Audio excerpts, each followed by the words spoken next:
Hit it.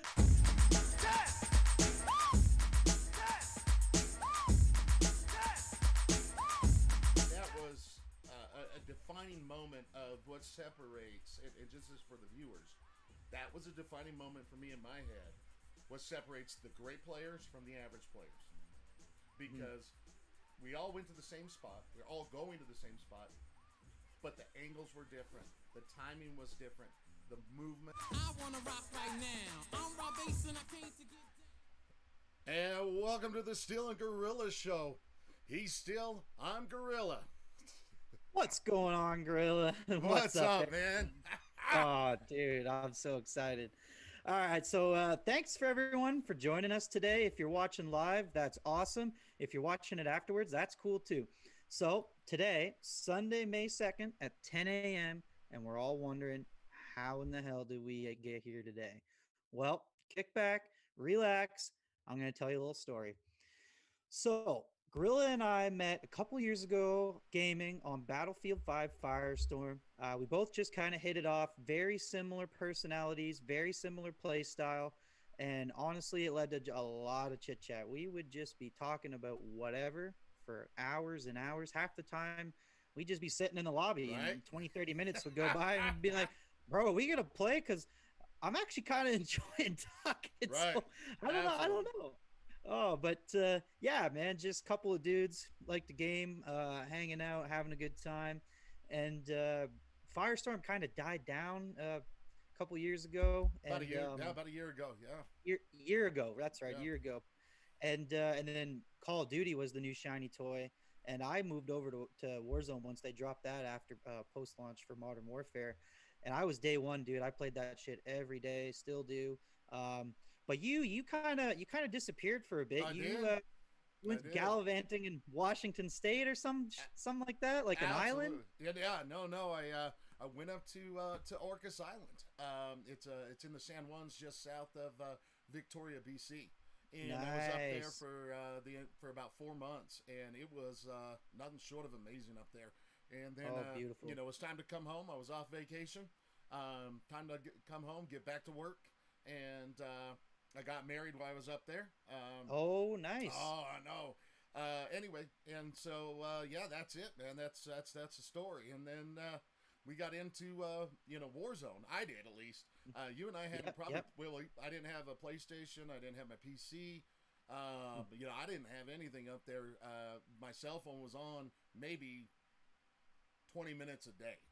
Oh man, Yeah. wow. Just Uh, living the dream. So like eventually I guess you had to come back and here we are, and you picked up Warzone, and it started off I guess a couple months ago. We would kind of play in the evenings once in a while, maybe once a week, maybe twice a week sometimes. And we chit chat just like we used to on Firestorm. We'd have those good conversations, talk about the game, strategy, and all that stuff. Talk about life.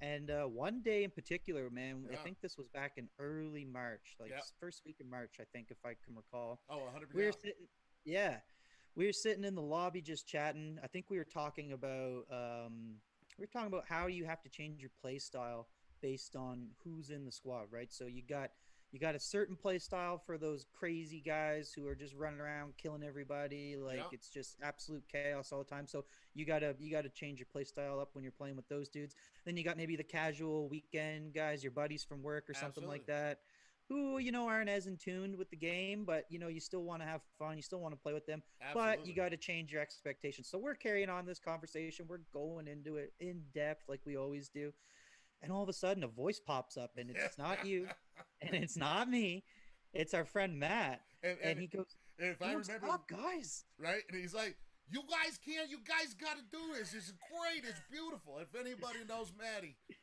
Yeah. that's. I mean, it's an over exaggeration, but he's a phenomenal guy. No, it's not.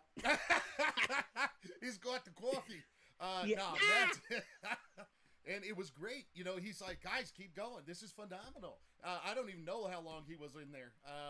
Probably. He could have been in there the whole time. He could have been in there for 5 minutes. I don't know. But what really struck me was when he said, like, keep going. Like, this is awesome. And literally after that, when he finished talking, I could tell both you and I had this like light bulb go like ding, like holy crap. And I said, dude, like, have you ever like thought about like how cool it would be to have your own show or podcast or whatever about gaming? Like, Yeah. it would be awesome. And you were like, man, Steele, it's funny you brought that up because I've had an idea in my mind for over a year, dating back to Battlefield, about doing that exact thing. Mm-hmm. And I was like, holy. All right, let's talk more about this. So we kind of broke it down a little bit more. I got some of the details out of you about what your thoughts were. Um, Ironed out some things. We Yeah. planned, we kind of left that night and just kind of slept on it. And then we met back a couple days later and talked about it some more. And man, a couple hundred hours later of back freak of work and some Amen. successes, lots of failures, some Lots power of- outages. we I we mean, ended up here today. absolutely. It gives you a whole different context of streamers, a whole Yep. new appreciation. Oh, yeah. Content creators. I mean, Yep. I didn't know how much was involved once we started it. And there's been a couple times you and I, our misses, they're questioning our life choices because we're not spending Mhm. time with them. We're doing our Mhm. business. But you and I don't have that quit, and so it's been fun. It's been challenging to get here, and hopefully we can keep it going. I think the show will be exciting. For anybody who's watching, one of the things that we do is, number one, we're just two guys shooting the shit, having a drink. It's 11 o'clock my time, and I already have my drink poured. And we're talking about gaming. We talk about sports. We have Steel Stash and Gorilla's Goods. We review things, right? Just stuff we like. Drinks, adult beverages, right? Yep, Good old yep, adult yep. beverage. Yeah, adult beverages. Gotta love it. Anybody who knows me, I don't pour a drink. I pour myself an adult beverage. We talk sports, and we're just two guys shooting the shit, having fun. I think one of the biggest things that we do is our combat interviews, and I think that's your Yep. favorite part, isn't it? Still, Oh, 100%. I can't wait for you guys to see what we've got in store today. Yeah, the combat interviews so far have been my absolute favorite part of putting the production together by far. absolutely. And what the combat interview is we on Firestone we met some of the elite players. And so we have access to a couple really good people. Not that we play with them all the time or anything, but we have access to them, and so we try to get them in here, bring them into the interview, so that we have the opportunity to learn from them. They can explain what Yep. their thought processes are, their tactics, why they're successful, and it's actually very good. It's very good. We Yeah. got Mike Golf on our first one, and I really enjoyed Mike Golf. I really Yeah, you guys are gonna like Mike. If you're into the like the tactics and the fine details and all the strategy involved with playing Battle Royale and Warzone specifically, like you guys are gonna enjoy the Mike Golf interview. It's very informative. It literally opened our eyes to a lot of stuff just from having a conversation with him for a couple hours. Like it really opened my eyes anyway. But absolutely. so saying all that, whoa, that was a lot to dive into. But before we get into the show specifically, let's figure out who the hell are you, Gorilla? Like, what makes you tick? Who are you? I'm just an old guy gaming. I'm on the wrong side of 40. Yeah. But it's funny Eh. because my wife tells me, you got the maturity of a 20-year-old. I'm like, that's fair. That's fair. I played football for 18 years. From the time I was a kid till I was about 24. So I got the body of a 60-year-old. So I figure that 40 mark is right where I should be. I'm married. I'm recently married. I got a kid on the way. Nice, congrats. It's a boy, and I'm going to apologize to the world right now. Like, I'm just going to apologize. If he's anything like me, I'm already sorry. My bad. He's going to he'll wreak havoc on the world, that's for sure. I hope he's not like me. I don't think I could deal with what my mom had to deal with growing up. But no, I'm married. I spent my life history real quick is I spent 12 years in the business world. I have a degree in marketing and business management. I spent 12 years in that. About 13 years ago, I decided to do something different when got a degree in archaeology. Oh wow. Yeah. So I moved down here to. I spent some time on the island previous. I lived there Yep. for a bit. I come down here. I moved down here so I could do archaeology. Yep. Hike anywhere between 20 and 30 miles on a weekend.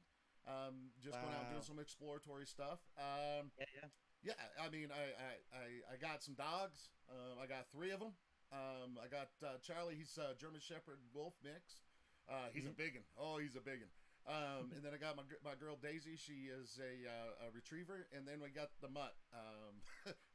His name's Benny. My wife went out to the landfill, and this dog comes running up and starts, wagging his tail, petting the kid, or the kids start petting it. And Yep. she went to drive off, gives me a call on the. He chased the car, and gave me a call and. Can we have a dog? I'm like, yep, bring him home. That's straight out of a movie, bro. Absolutely, absolutely. So I'm just a guy who probably drinks too much, games too much, and eats too few vegetables. That's really just me. That's just me in a nutshell, brother. So, but anyway, so I now- love it. I love it. right? So now, who the hell are you? Oh man. Well, that's a good question.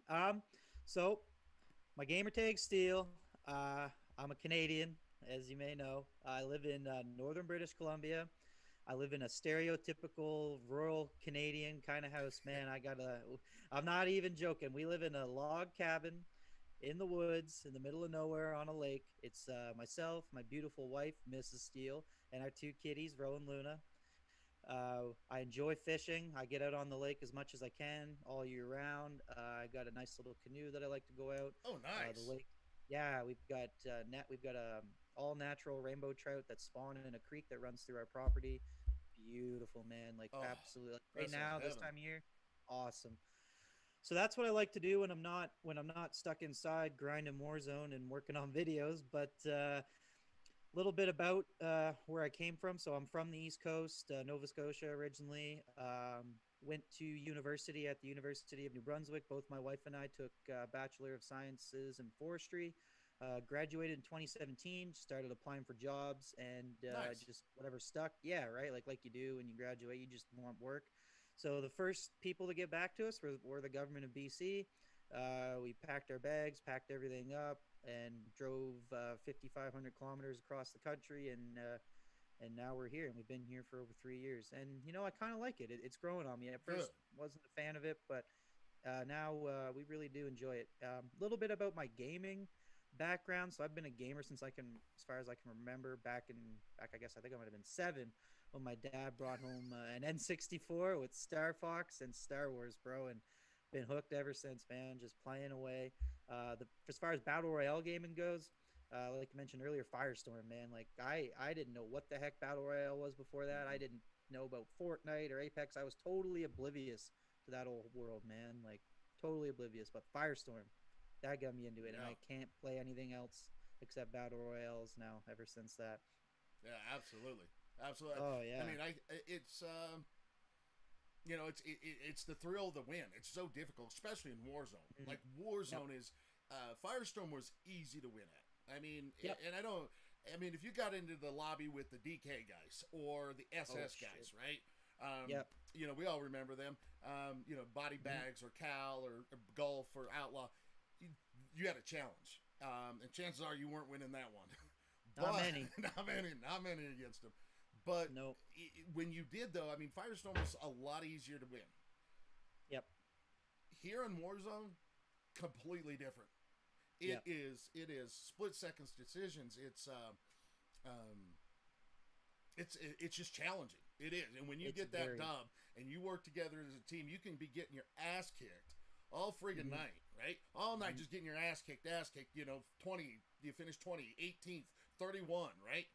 Mm-hmm. But the minute you win that one, it all goes away. Oh, Absolutely. It's like a drug, man. Once you get one, you want to get the next one. You're always thinking about the next one. Like it's unbelievable. You can't compare it to Conquest. You can't Mm-mm. compare it to Search and Destroy. You can't No. compare it to Team Deathmatch.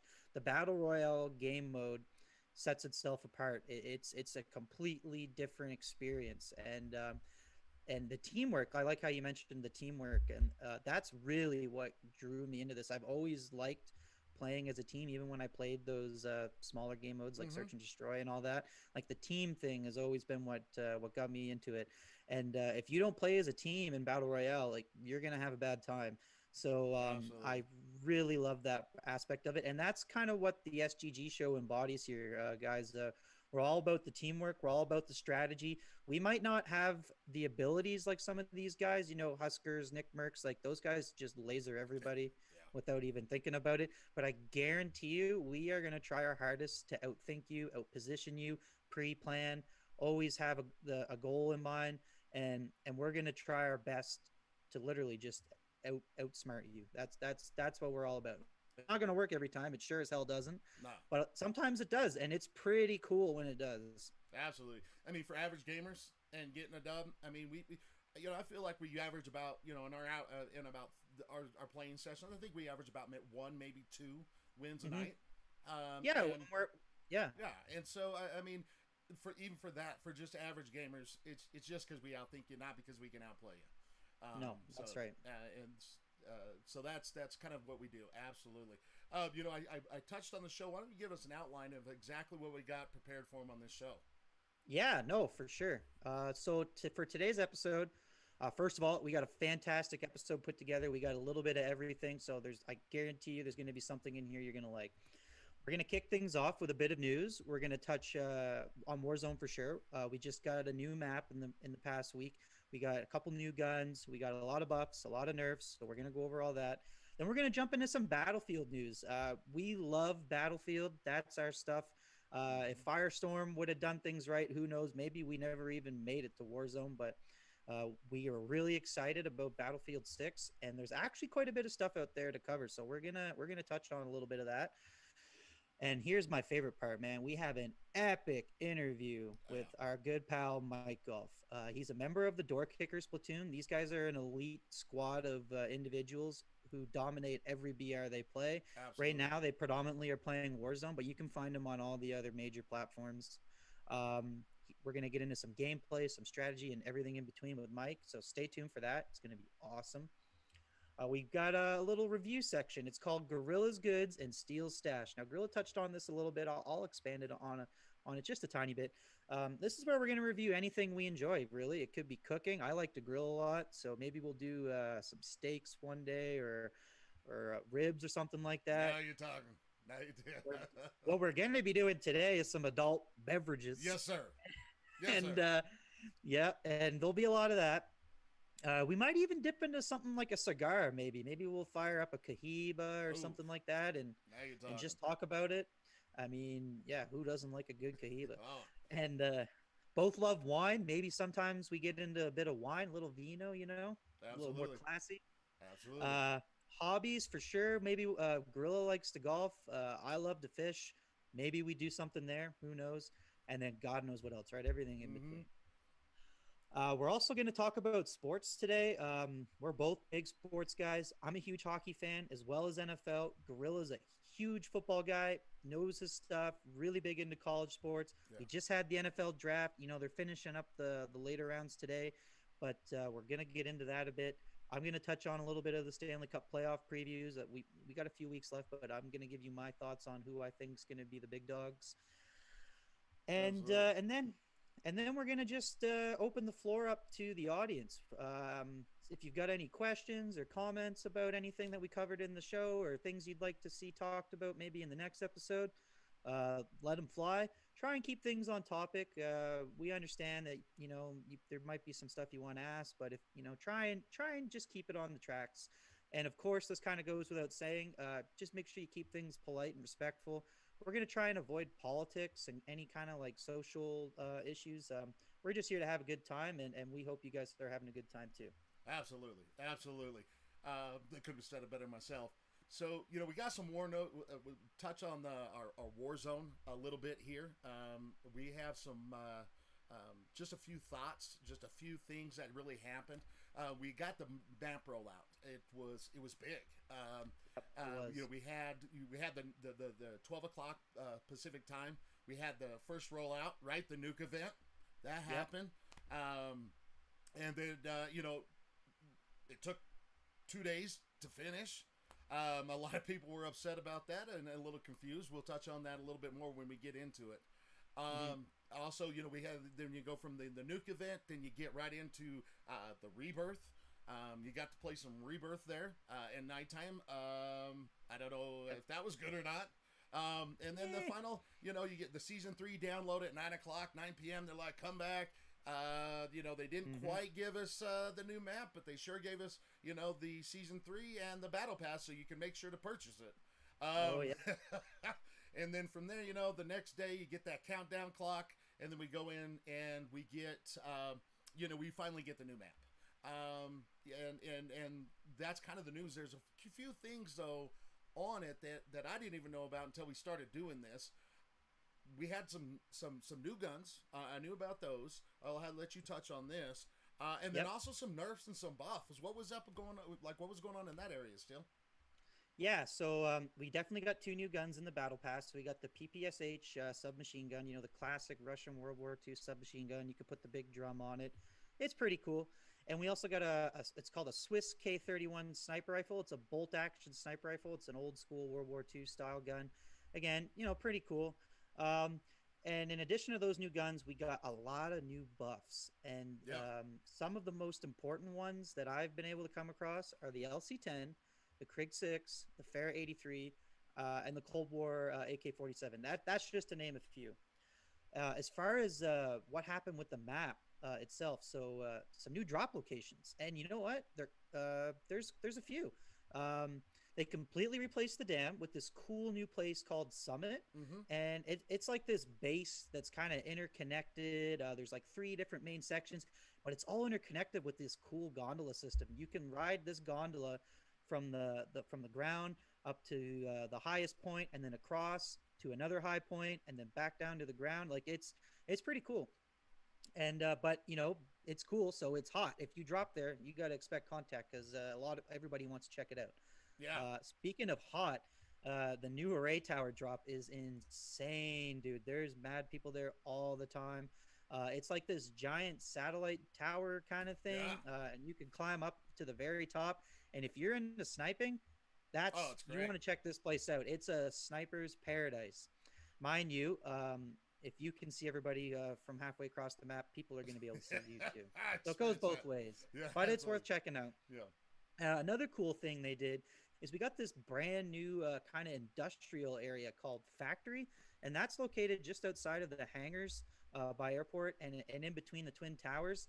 And there's actually a catwalk that connects those 2 locations together, the towers and the factory. And it's really neat because it used to just be like this vast open space in between there. It was like a highway and not a lot of cover. And but now it's completely changed. It's brand new. If you haven't been there, you got to check it out. And a couple places that still kind of looks, pretty similar, but there's significant enough changes that you're going to notice it when you go is one of them's the quarry. So now it's called Salt Mine. The name's changed, so that's right off the bat stands out.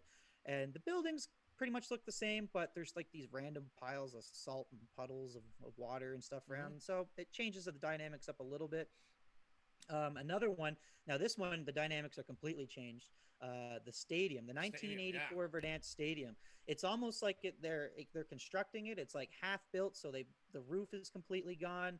There's scaffolding everywhere. It's basically a construction site at this point, and it totally changes how you play stadium. It's very different. You got to check it out if you haven't seen it. Absolutely, I like it. We'll talk about that in our analysis of it in just for a bit. sure. Yeah, for I like sure. it a lot. And just some general notes on the changes that you're going to see. So they've kind of redecorated everything, right? They've thrown everything back to the 1980s theme. So you go in the houses, and it looks like you're in the 80s. You go into the police stations or the fire stations. It's very 80s themed. You've got the communist Russia, like the Soviet Union stuff everywhere. So it's cool. It's definitely worth checking out. The coloring on it, I think that was one of the big things. They added a lot of color to it for sure. They did. They did. The textures and the colors, they definitely did change that up, and it's very apparent. So that's kind of it on buildings. So let's get into the juicy stuff. This is the stuff I really took a liking to here. So let's start. Let's open up the floor to talking about some of the guns. Yeah, So you got the M16 nerf. My God, they nerfed the heck out of this. They went from huge nerf. yeah, they went from a 1.8 neck shot damage all the way down to a 1.1, and they reduced, or sorry, they increased the length of time between bursts. They pumped that up 10%. So not only does it 10%? take yeah, Wow. not only does it take longer to shoot, it actually it does way less damage with the damage multipliers. So you're going to notice a difference from getting into fights with people running the M16. You're actually going to be able to shoot back now. It's not just going to be a flash and you're dead. You're not gonna hear any complaints from me. I can't use the damn thing, but I get killed by it all the time. Oh, me too, man, all the time. And then another big nerf they did was the FFA. I know that this gun has gone through a couple nerfs in the past few weeks, but and they nerfed it again, and they actually decreased the damage at range by 15%. So I mean, it was What? already pretty hard to Yeah. kill somebody at range with that thing. Now it's even harder. And then another thing they did was they reduced the ADS speed again. So Again? now, yeah, so Oh, now it takes forever to shoulder that thing if you're compared to what it was back in its heyday. And that's kind of important because that thing's a close range gun, right? You need to shoulder that thing instantly. It's going to take a little longer now, so it's definitely going to play different. absolutely. Yeah, it's and then they buffed the Krig 6, the LC 10, and they buffed the Cold War AK. Like there's a lot of guns there. The two that I'm really enjoying are the Krig 6 and the LC 10. They're really nice, really fun to use. Absolutely. Absolutely. That's awesome. The other thing that we wanted to talk about, there's a couple other news stories that I found out when I was doing some research over the last week. Battlefield, guys, this is our thing. I love Battlefield. I Yep. started on Battlefield 4. To me, that's still the best game I've ever played. I'll still hit up the old PlayStation and go rip it a time or two, probably once or twice a month. Yeah. So Battlefield 6 is confirmed. Obviously, we all know that. A couple things. Battlefield is confirmed the release date in late 2021, late this year. So between October and December. Their Yep. CEO in their earnings or their earnings meeting confirmed that. The rumor is, and I think this is the big consensus from everywhere I researched, is it's going to be set in the modern era. I'm a big fan of that. Huge fan of that. No more World War One. No more World War Two. I Yep. wanted the new guns. Battlefield 4.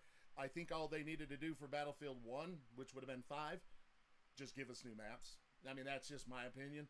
Give us new Yeah. maps. So it looks like it is going to be set in the modern era. The next part about it is extreme weather events. In the rumor mill, I don't know if you guys remember what was the map, Paracel Storm, when the rain Yep. would come Yep. in, and the wind and everything, and it actually made it more difficult to see people. Yep.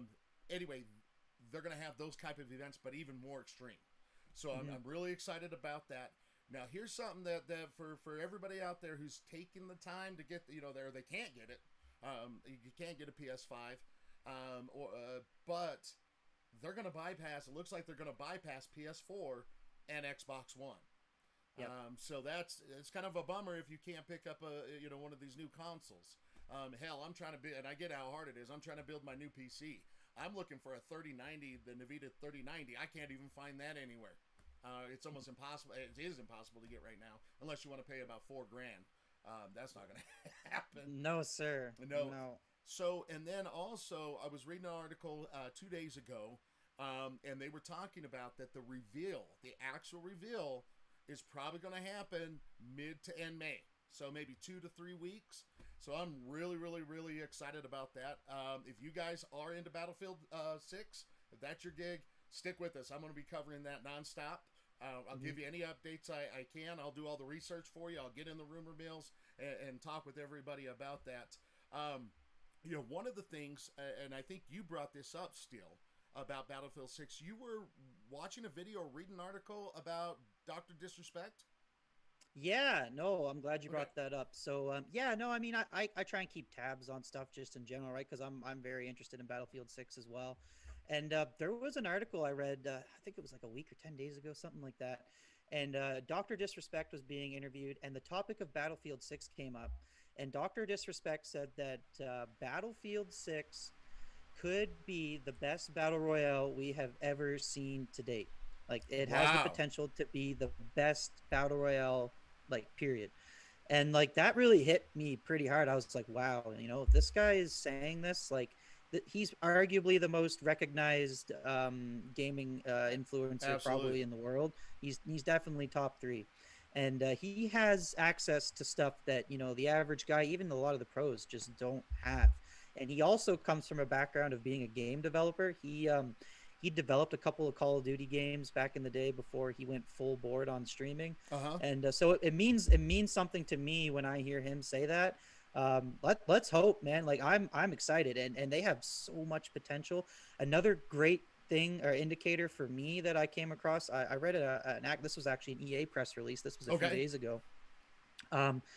They were talking about who is going to be responsible for developing the game. Now it's going to be DICE, but it's going to be multiple studios. The main studio is going to be DICE LA, which is different from Battlefield 5. That was the Sweden studio did the majority of the work for that. Okay. So it's going to be DICE LA leading the charge. They're typically a more staffed, more funded studio versus the Sweden one. The Sweden one's still going to take part, but they're going to kind of play a smaller role. But what really got me going is I saw Criterion is coming back. Now, if you're not familiar, Criterion are the guys who were tasked with developing Firestorm for Battlefield 5. They built the map, Havoy, all the mechanics, everything, right? And then what happened is when the game launched, Criterion kind of just they disappeared. I don't know if their contract ran out or they didn't get renewed, but they were done. And DICE took over the maintenance and all that for Firestorm, and well, heck, we all know what happened there. But so if Criterion's going to be on the developing team here, I would wager that their responsibilities are going to be the BR, and that makes me excited. No, absolutely. I am excited as well. My AC just kicked on. I apologize. I don't want to have any feedback. If you guys just give me 2 seconds, I'm going to shut that off. Oh, I lost you there, Frillo, on your audio. All right, are we there? There we go. There we go. There we go. There we go. No, I said I needed my AC just kicked on. I don't want the echo and all the reverb coming through. If you give me just 1 second, let me shut that off. I'm sure people will appreciate that one. Oh yeah, for sure.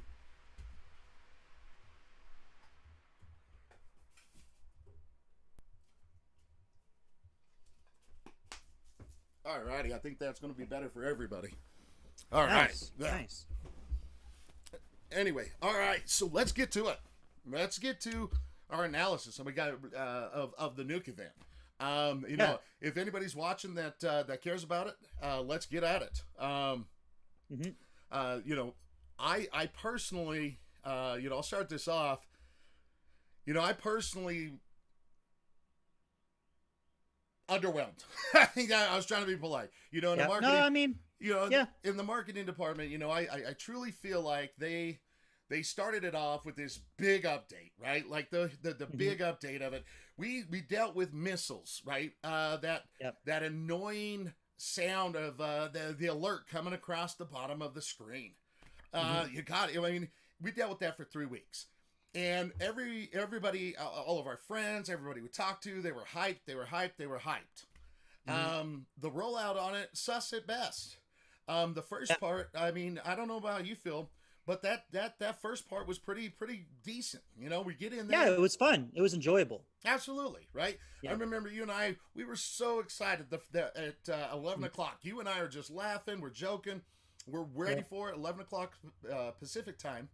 And the event happens, and I was pretty impressed. Impressed with it. Yeah, agreed. I liked it. I liked it a lot. Yep. Me too. You know, you got the zombies. You got a few other things. You know, we didn't quite know what was going on. Remember when we jumped in, we didn't know what to do. Like, do we kill people? Did we not kill people? As a matter of fact, the video is going to be shown right here about it. You know, we didn't know what to do. You know, but then they're like, okay, come back at 9 p.m. Yeah. And I was like, okay, that's fair.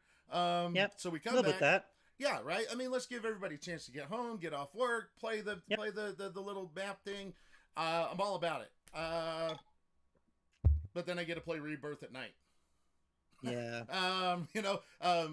Again, they gave us season 3, but we were all excited about the map, and the only thing we got in regards to the map was a countdown clock.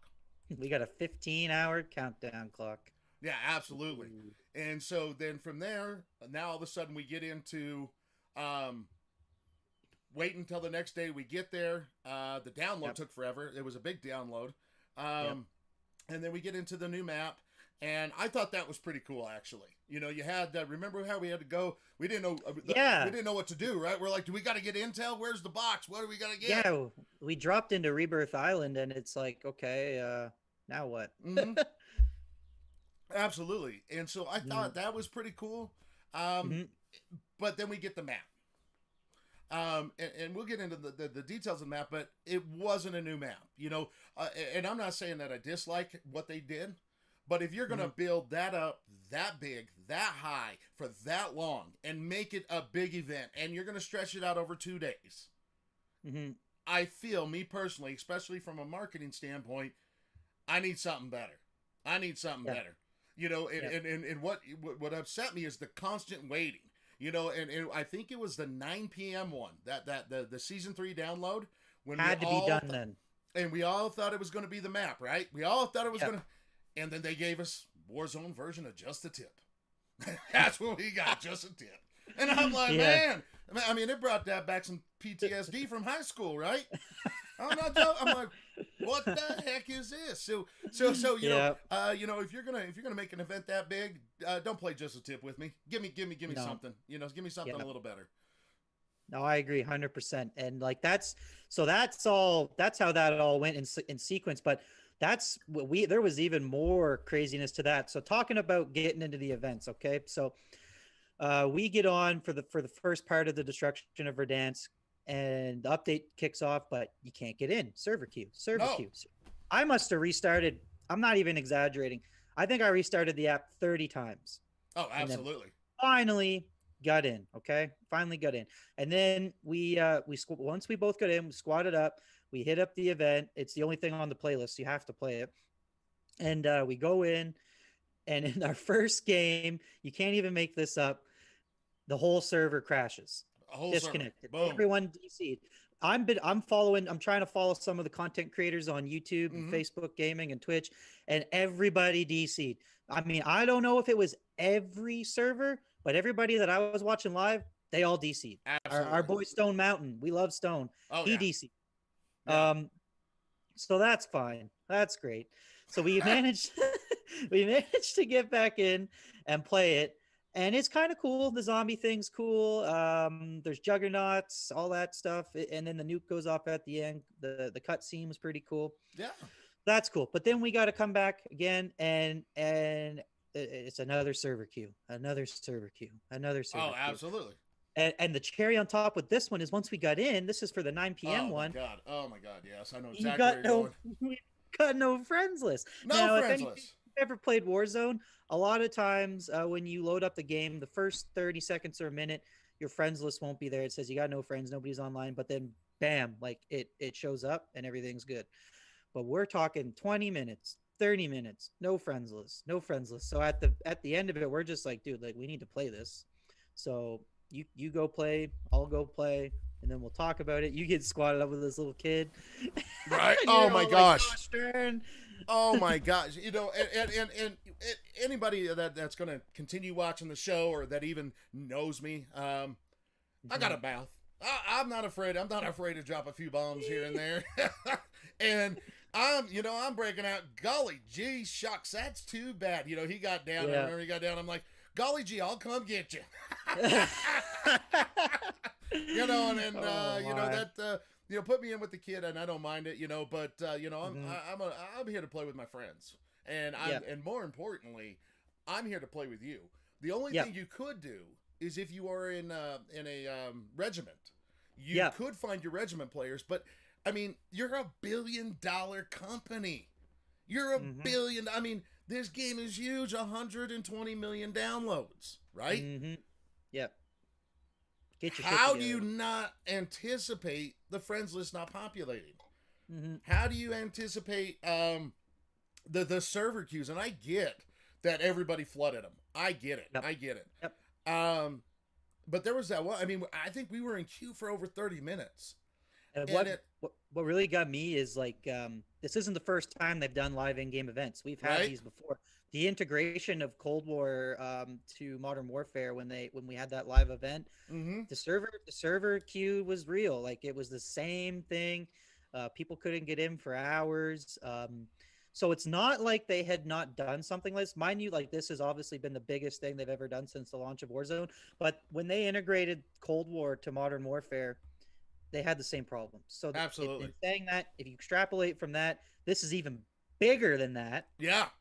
So you need to have even more resources, more servers available. You need like I don't know. I just don't know how that keeps happening. But Absolutely.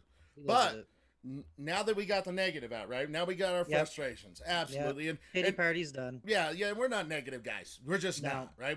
I'm the ultimate well, I wouldn't say I'm the glass is half full. You know, some people say it's half empty, some say it's half full. I'm more like somebody drank out of it. I'm not touching that shit. I'm not touching that shit. If it's got Tanqueray in it, No, that's different because the alcohol's in it and it kills all the germs, right? That's we're okay. I can get at it. yeah. But let's talk about the good points. Let's talk about Yeah. what Yeah. what do you like? What is your thing with the new map? Okay, so I'll break it down in a couple sections. So first we'll start with the map. So I love the new textures and color schemes that they put in the map. It pops way different than Yes. the original Verdansk, right? It just looks sharper, it looks cleaner, it's more detailed. Excuse me. It's just fresh and it Absolutely really is. gives a brand new feel. It plays different, honestly. With the new locations and everything, it actually plays different in my opinion. And then let's get the guns. I love the current state of Love the 'em. guns right now. Yep. There are so many guns that you can use right now that are effective. You don't have to run the M16 and the AUG or the FFAR. You don't have to. You don't have to run the MAC-10. I'm currently running the Krig 6 with the LC-10, and it's beautiful. The LC-10 man reminds me of the old school MP5 back when the Kilo MP5 Yeah. was the meta. Yeah. It's beautiful. The Krig 6, it's good. It's fun. I wouldn't say it's necessarily the best out there, but it's just new and it works, right? Like it's new and it works and you can have fun with it. So it's been a pleasure to run that. What about you? Have you been running any of the new guns? Oh, absolutely, absolutely. I have been running the Bullfrog. You know, Yeah. I didn't find information if they had buffed it, but it's better. 100% it's better. And I mean, it's Yeah, always yeah. been a beast. You know, Maddie has been running that since he got it. And he loves that damn thing. And I tried Yeah. it out a couple times, and I'm like, nah, you know, not for me. I'll take my MAC-10. Yep. So it's all leveled up. I threw that in the mix, and it's just a laser. It's an Yeah. and you get an 85 round clip with this thing. I Mhm. dropped 3 guys while we were playing the other night. I think you saw the video where I did, yeah. I popped those 2, and then I got the third one on the backside, Mhm. and I got 3 guys in one clip. I didn't even have to reload. With an obviously- SMG. That's yeah. crazy. and Yeah. I didn't thirst them. I mean, they ended up dying, but I didn't thirst them. But I mean, when you can down 3 guys with one clip, that's ridiculous. That is ridiculous. The next part of it though is I've been rocking the Farah. Oh, nice. The 83. 83. Thank you. Yeah, yeah. It was tough to get it leveled up. I Mm-hmm. remember playing this when it first came out. You know, I'm trying. You know, I got back from the island. I'm just going through guns. I'm trying Mm-hmm. it. But you know, the old faithful for me is you know, the M4. That's my pony. Yeah. But as I got it leveled up, once I got into it, I'm not kidding you. It's a laser, minimal recoil at distance. Mhm. Minimal recoil at distance. I was really impressed with what they did with that. Yep. And so I do like the new guns. Absolutely. Yeah. The next one I want to try the sniper. Oh, the K31. Yeah. I've only ran it a couple times, and honestly, I don't know. I'm indifferent. Let's see. We'll circle back to that maybe next week. We'll run that and we'll see what happens. Absolutely. I got to get it leveled up to give Yeah, a fair same. assessment, right? I think we all Same. jumped to conclusions on guns, but give them a chance to level up. You know, go play Yep. multiplayer. Go have Play your plunder. Plunder. Thank you. That's you know where I was going with that. Yep. I just had a thought in my mind that about something, but yeah, I like that. So now let's talk the map. Let's talk the Yeah. map. Yeah. You know, that's a big thing. What's your take? What do you think? How do you feel? Well, I touched a little bit on the colors and stuff, but Yeah. as far as like the new locations, my favorite spot, I kind of got a 1A, 1B, but if I had to pick one, I'd pick the summit. It's beautiful. It's well laid out. It's very like the functionality of it with the gondola system. It's just really cool. Yeah. So I like that one. Do you have a favorite spot yet? It's still kind of fresh. We've only been playing it for a week, but do you have a spot that you like to go to? You know, so far, my favorite spot is the factory. It's new, right? Mm-hmm. Like, we're pulling out. I don't know if you remember that big open space. You know, Yeah. where the titties were. Yeah, the You water know, can't. absolutely. And I like it. It provides cover. It gives you a different opportunity. You know, instead of going to that big open space and just being able to get popped from any direction. I really enjoy that one. And there's a lot of cover. There's a lot of places. If you are, you know, I was in there in battling with SoCal and Gulf the other day. And I was able to find, I was getting lasered a couple of spots, and I was able to find nooks and crannies, give me opportunity to play it up. So I really like that. One of the things I do really, really enjoy is the stadium. I think the stadium is phenomenal. I love it. How many times, and I think anybody who's watching, I think they can relate to this. How many times are we trying to get to downtown or come out of downtown in that damn second floor window? How many Pick your times? poison. Oh my God. Yep. And if they're not on the window, they're on top, right? Yep. And you don't have you're trying to cross over, you don't have a high enough elevation to get at them, right? And you're just getting lasered. They got the two in the little window. You got the two little covers that they can get behind. I love the openness of it. I think it's phenomenal. Yeah. I really, really, I really enjoy it. I even like what they did there outside of the stadium going towards Bunker Hill. They got like a little there's the parking lot there, there's a couple structures, there's some cars. It just adds some more cover coming from that direction of the map towards stadium. It's nice. Yeah, I don't so when we first started playing it over the last 10 days, the first when I started getting into the stadium area, I didn't feel as exposed. No. I didn't feel like, oh my gosh, I've got to get out of here. I'm going to die. There was an opportunity to get to cover, to hide. It was pretty awesome. I really enjoyed that. The array, I like the array. You know, but like you said earlier, it's a great sniping spot, but you are exposed all the way around 360. You know, not a lot of cover there. I thought the coloring, I thought the layout of it, the additions, the different building styles. One of the ones that come to mind was the police stations, right? They got that new room. They do. They you do. You know, there's a few other things, that little nuances that I really enjoyed, but I think the coloring is phenomenal. Yep, it is. If I had to, so in saying all that, like, and I've had to readjust because my original thoughts on this were it was pure disappointment, right? Because we wanted a new map and we just didn't get it. But after kind of, you know, taking some time to think on it and process it a bit and kind of change my angle of where I'm coming at it, I think I'd give the map itself, I think I would give it a B+. It looks nice. It plays better. The new locations changed the flow of the game. The new locations were done very well, I might add. They're just fun to play. And so I'd give it a B+. You know, it's good. Yeah. The map I'm going to give, I'm probably going to give it the same one. I'm going to go B+. The rollout, I'm going to give an F. You know, and something just registered in my brain right here. Even you know, because I'm watching our video as we're talking here, and even the back out. Remember we had that rewind. Yes, from the explosion. Absolutely. Yes. Now you've played Cold War. I haven't. Right. I don't. I have the full game Modern Warfare on my PlayStation, but not on my PC. I've never played it. I don't even understand what's going on. If you're gonna take me back, right? It reminds me of a song. How far are you going back? A rap song from the '80s.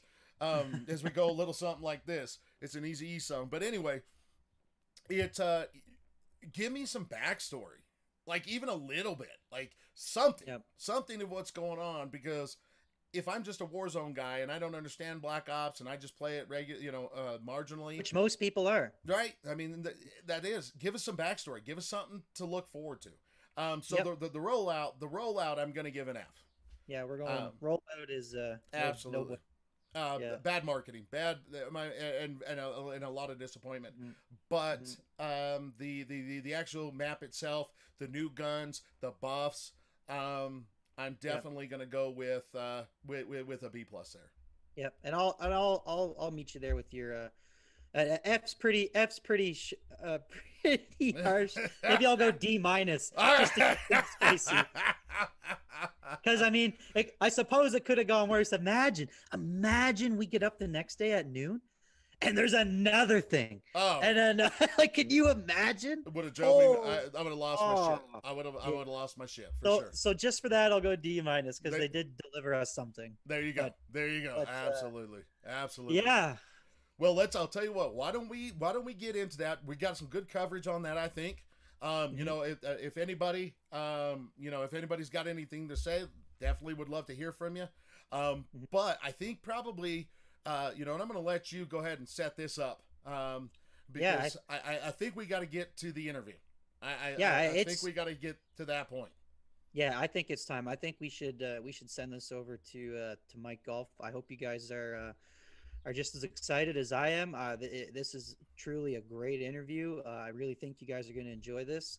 So why don't we go ahead Well, and cut to Mike Golf? absolutely, absolutely, and just to let everybody know, on the Mike Golf interviews, or on all of our interviews, everybody's got a busy schedule, and so we do pre-record them all, just so that we can accommodate their schedules. And so Mhm. go ahead and enjoy this. It's probably probably maybe a 30-40 minute interview, but I can't even put into words how good Mike Golf is. And anybody who gets the opportunity, go check him out on his Twitch channel. He streams.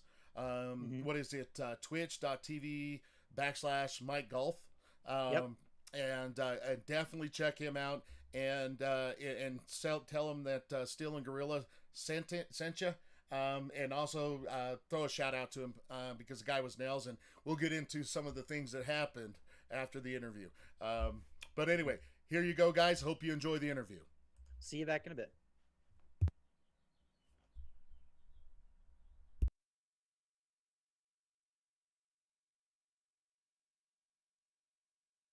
For our first interview of the show, we couldn't have gotten a better person, and we are truly honored to have him. This man has served in the U.S. military, has almost 1,100 wins, over 19,000 kills, a 1.7 kill death ratio, and he is one of Warzone's best strategists. He is a consummate team player and embodies what the SGG show is all about. Someone that we've known for 2 years. Please welcome the often imitated, but the never duplicated, the one, the only, Mike Golf. Let's go.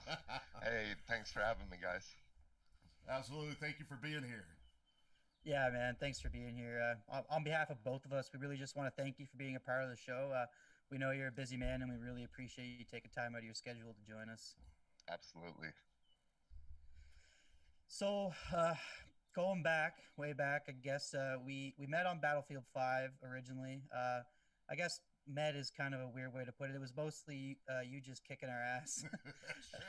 That's true. That's true. So running around Firestorm on Battlefield 5, is that kind of what got you into the battle royale genre? And if so, what draws you to BR games versus other game formats?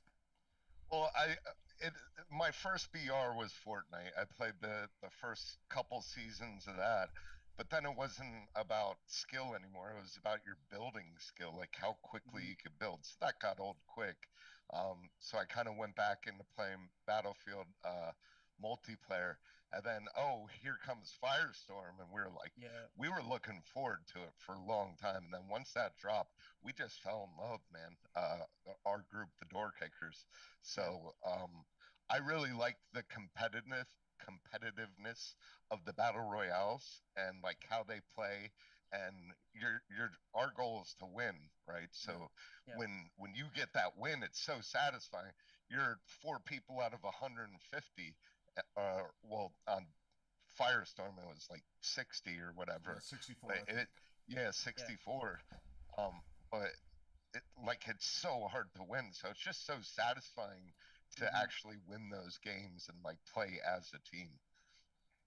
Oh, for sure. It's what drew me in personally as well. Like I had no idea what a BR was. I didn't even play the Fortnites or anything like that. And then when Firestorm came out, originally I wasn't a fan of it, to be honest with you, because I didn't understand what the objectives kind of were. I kind of treated it like Conquest, and I kept getting disappointed.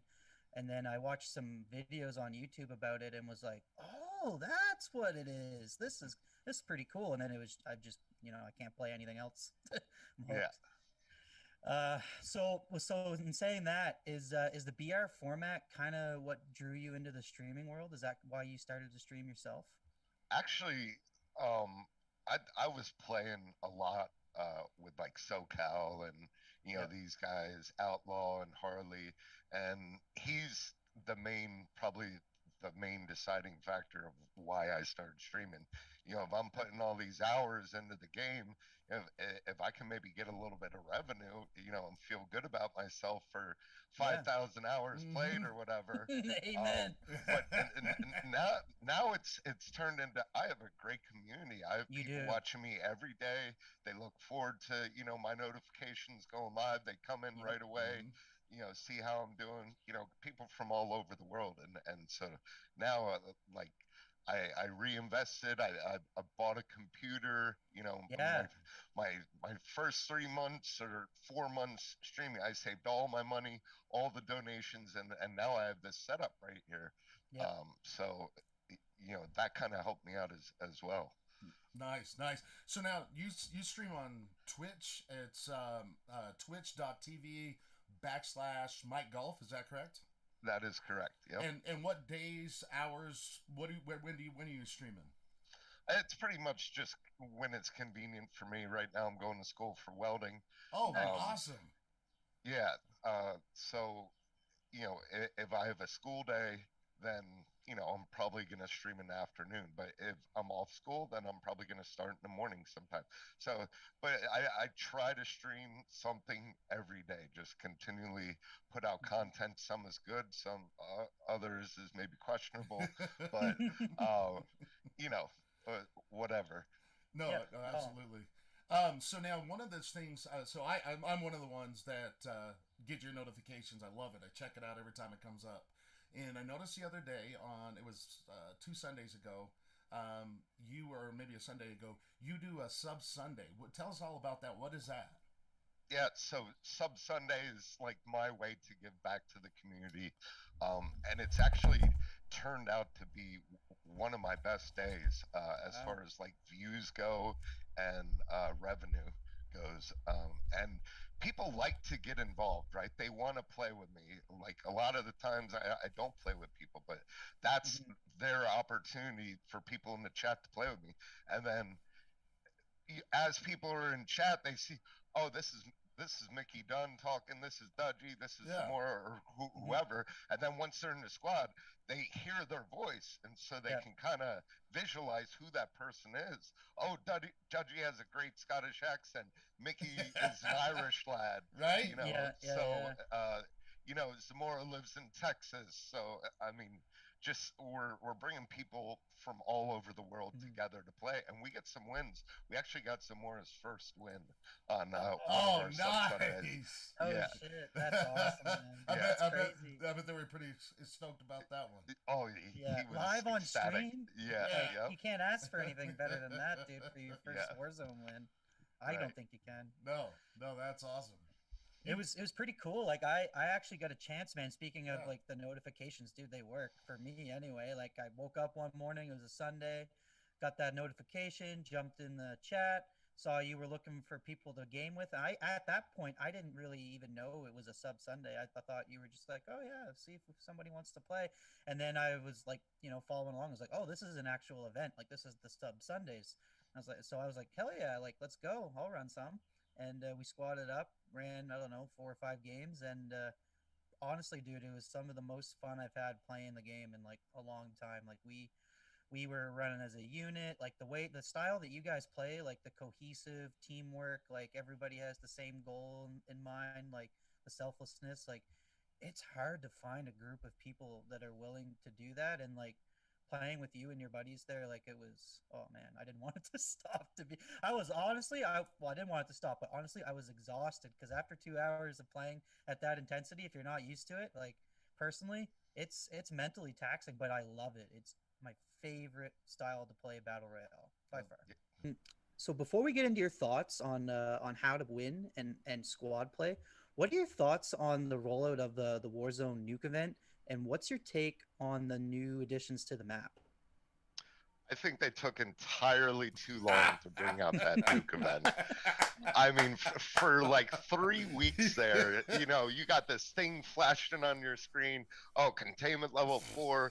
You know, it's so Absolutely. loud. You could be in gulag, like trying to, you know, sound whore or like, you know, see where footsteps are. You're in a Yep. firefight, and that pops up, and it's so loud. But when they did finally bring it out, it's visually much better. It plays better. I like that they added some new buildings. The whole dam is gone now. Now it's Mhm. Summit, and Yep. we got a win from that middle building in Summit, where the No. only way up is The gondola. the two gondolas or No the way. ascent. Yeah, we got a win there. We just dominated from that position, but we did our Wow. homework. Yeah. You know, Mhm. we got flags. We knew it was going to end there, and we got there early with plate boxes, ammo boxes, self revs. Everybody has a strike, and we ended up winning. So Nice. that's one of the things for me that I enjoy so much about the BR is the strategy. Hey, this is what we have to do to win. We have kind of I think you had said it, like a blueprint to win, Mhm. and yeah, we do, and that's what draws me in. Yeah, yeah. And speaking of that, so now when you get into a battle royale game, what type of player is Mike Golf? I mean, are you a kill race player, a team player in the context of I just care about the dub? I'll sit for 20 minutes and camp if I have to. What is it? Who is Mike Golf as a Warzone player? I'm playing to win. Okay, so if that means we got to make $40,000 to get loadout and uh, the foresight, which you can't get anymore, but and then go to that building second circle. If we win that game, we won that game, right? So I'm playing to win. I could care less if I win the game and have 1 kill. Hey, I won. Yeah, I don't need 10 kills. Yep. I Take don't your need kills to the barracks. 20 kills, because time and time again, and I like playing for kills, you know, yeah. Everybody, sometimes sure. with people, but we're not going to win that game, you know, or Mhm. like the chances of winning that game are like a lot less. Like they're Yep. drastically reduced. If you're just going fight to fight, sometimes you got to break contact and know position is everything in these battle royales. So you have to be, if you're not in position by fourth circle, you're going to die or you're going to lose somebody.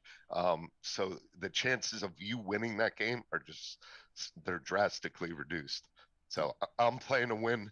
All the door kickers, SoCal, these guys, they all play to win. So Absolutely. Yep. No, and speaking of that, because I played with you guys yesterday, had the opportunity to sit down, run about 4 hours worth of it. And one of the things I noticed, and this was so interesting, was how you guys move together, the squad play. The squad play is phenomenal, and I'll just give the viewers an example of one specific time. We were on the factory roof building. You and I were killing two guys over by the electronics store. I was sniping, and you were using your, I think it was your stoner, was it, or the brand or Bruin. Amax, I was Amax. actually running the Amax yesterday. Okay, so you're lasering him, you're pointing him out to me, and I'm just downing him. He's down, and then all of a sudden, Benji was getting gunfire, and everybody moved all the way to him. I'm still back sniping. Cal's like, "Get back here." Okay, I run back, and then we have to jump off the building. It's time to move. Cal points a mark, and I jump off. You three jump off at the exact same spot at the exact same time without anybody saying jump. I'm late on the jump, and I'm 10 or 15 meters to the left, and I'm getting told, don't do that. We're over here. I look up to my left and I'm exposed. How? There's two questions here, and I'm just setting that up for everybody to understand this scenario. Number one, how do you guys work together as a squad that well? I mean, it's like a well-oiled machine. And then number It's like two, watching artwork. absolutely. Yeah. And then number two, how? Because when we left, we were going to that point. We ended up at that exact same point, but you took a different route, and why? Okay, so we play that way hundreds of thousands of hours playing with each other. Maybe not thousands, but hundreds of hours playing with each other. We all have the same goal. We know what is what. We've made these mistakes before. Yeah, you said you're 10 to 15 meters, and probably 15 is even an exaggeration. You're literally 10 meters to the left, but the left was the center of the circle. We're trying to go on the outside of the circle, and there was a wall there. And so we know you can get lasered from that left. So if you have an opportunity to go on the outside of the wall, which we did, we're going to take that. And you haven't played with us as much. You didn't know that. You can get lasered. There's a high probability you can get lasered from like police roof. There's two other roofs there. So yeah. Yeah, and that was a defining moment of what separates, and just as for the viewers, that was a defining moment for me in my head. What separates the great players from the average players, because we all went to the same spot. We're all going to the same spot, but the angles were different. The timing was different. The movement with you guys was on one level, and I was on a second level, and it really, really opened up. And it was after that I realized, watching you guys when we do this, that I need to start following a little bit better in the context of understanding what you guys were doing. And I think we ended up getting 3 in a row after that game.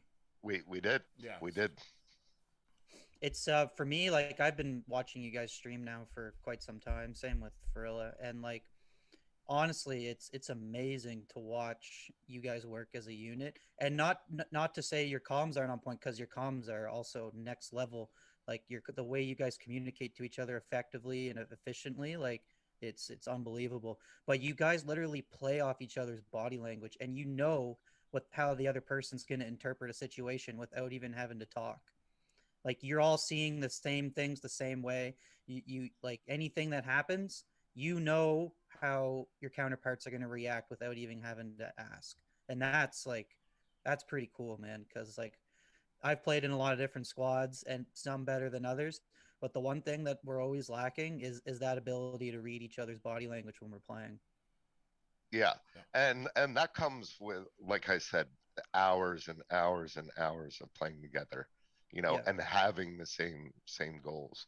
Like, we want to win, and we've made those mistakes before. I've gotten lasered at that same place, Farilla, right? But now I know, hey, go on the opposite side of the wall, right?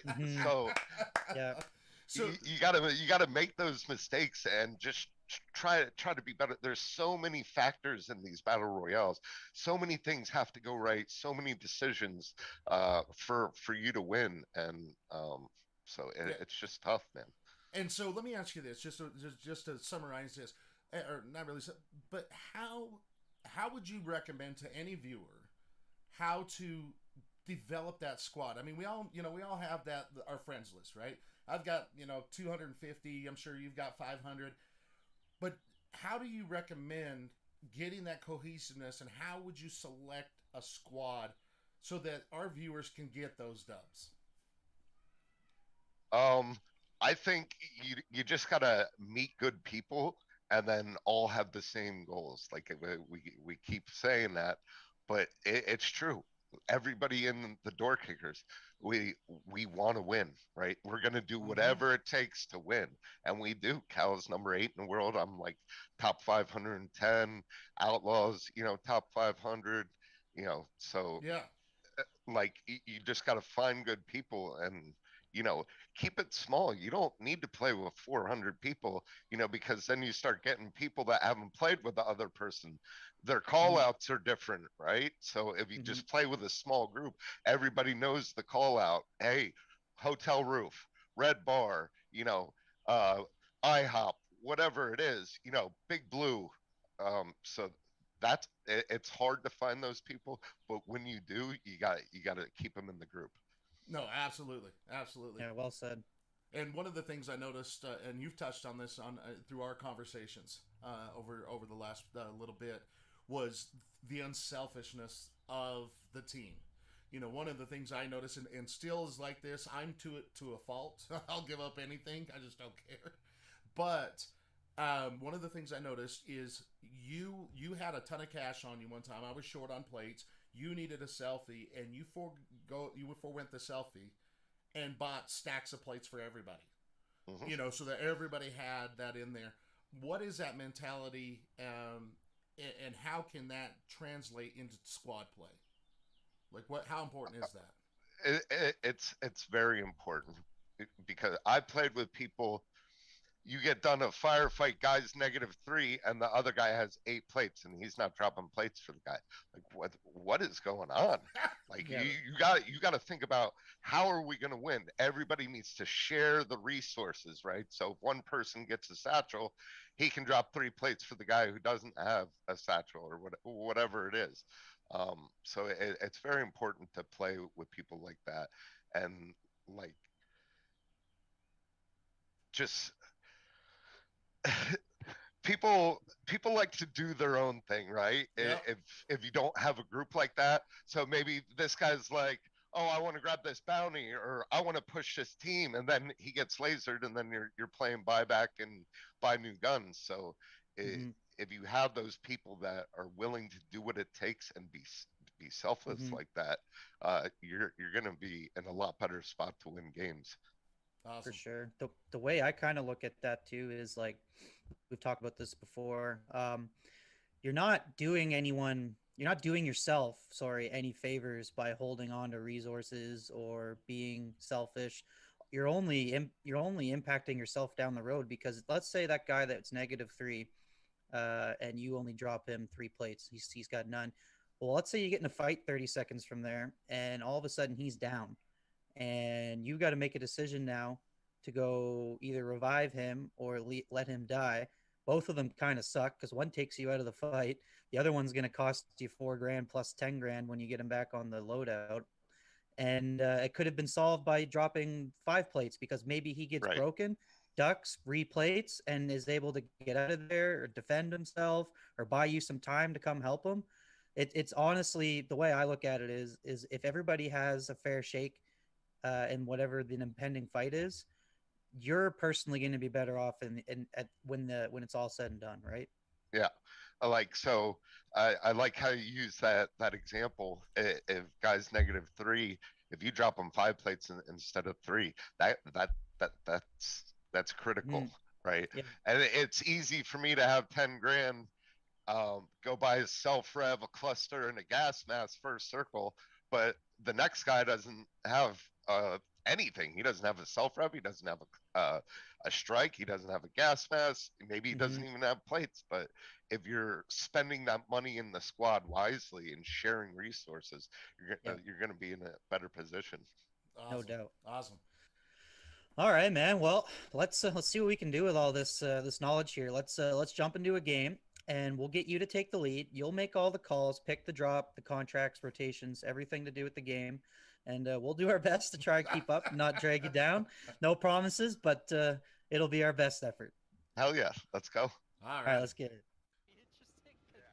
You can literally see the welts. It's pretty, it's so detailed. Yep. All right. Let's try to maybe grab this. Copy. Let's get it. There's 2 of them there. Battle Royale. Full set. Gas is approaching your position. Move to the safe zone. Okay. Well, if we were at quads, I guess we would just sacrifice one for the betterment of the group, but it doesn't work in trios as well with the 3 boxes there.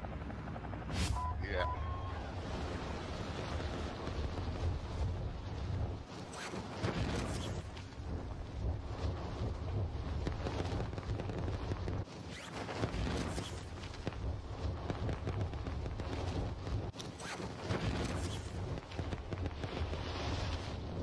What's it look like? You guys, any eyes? I can't see it. I have not known a bit above you guys. Yeah. Just holding to give us. I got comms, but, nothing behind you guys. Yeah, I don't. They I could don't be in front of think us. We're contested. Yeah. I'm going in front door, It's on the. and I'm gonna go right It's up on top the and get second it. floor. I'm gonna go. Yep. Yeah, I'm coming in on the top of it. All right, lads, let's get it done. We got it. Supply box located. Move to secure. So far, no contact. I got 2 weapons. Oh, that's it. Yeah. Let's loot this efficiently and quickly. Yep, moving to you. We can grab another scav and then we can get a flag. Copy.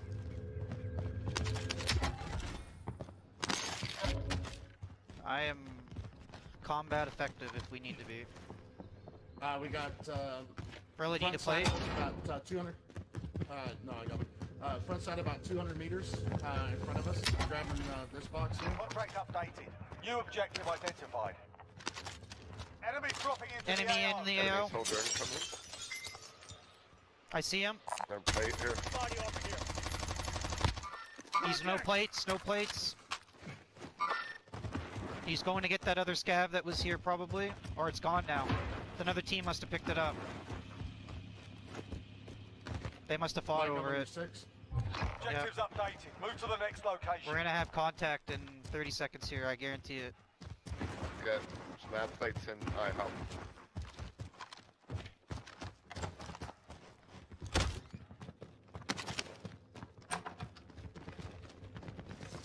Doors open on green. Let's here, Furl, drop your guns real quick, or your cash. I'll get guns. Oh, fuck. Contact ahead, 100 meters. Shots Yeah. shots being fired. Bertha truck up there. I'm gonna try to get these guns real quick. Yeah, maybe throw them back here. Yep. Guns out. Moving mark. Got a loadout Copy drop guns. inbound. That's gonna sound like an elephant running through a china shop. Oh my god, it killed me! It What? kills you now? I thought they got rid of that. Rip. Ooh, I just got In the sniped. gulag now. So, I Fight no to own direction. But I redeployment. know I just got popped up. Win They- here and you return to the front They got line. rid of that You last lose, time. your They must have fight put is it over. back. You're up, soldier. Satchel. Now go sort Grab it. this fucker out. I have one. Another satchel. Any comms if I 2 can get it. satchels here.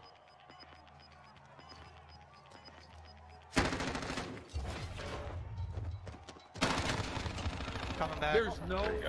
Stand by for Yep, to this building. moving. Wow. Alright, if you guys don't mind, give me 30 seconds to gear up and then we'll take care of business. Gas is closing in. Yep.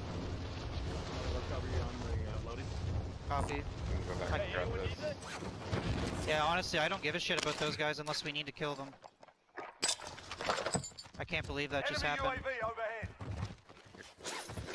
Satchel in the blue building still. Can I safely do that? Oh yeah, go ahead. Alright. Which floor was it on? Downstairs, back left in the little cubby. Copy, got it. Alright, let's get out of here. That scav just got pulled. Alright. Yep. there Let you me go. buy a UAV real quick. Yep. We're in the safe zone. Watch for enemies. Friendly UAV overhead. One individual. Alright, let's go kill this guy. moving. Yep. Disregard my last. In the He's IHOP. he's in IHOP, yeah. He's inside it. Yep, Now. nice. Copy. Good kill. Alright, We can grab this flag over here. copy. anyone need it?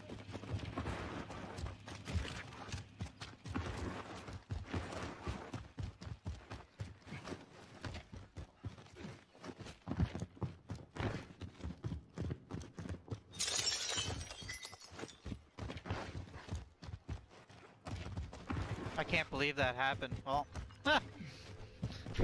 holy moly.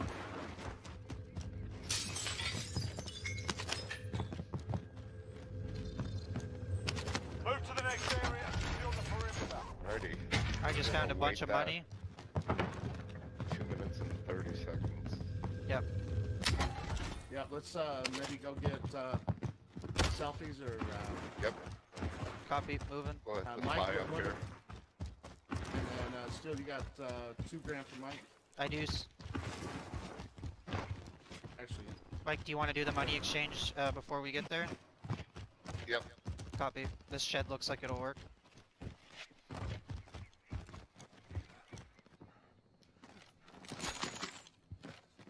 Perfect. Yep. Alright, we'll hit the spy station and we'll Yep. get back.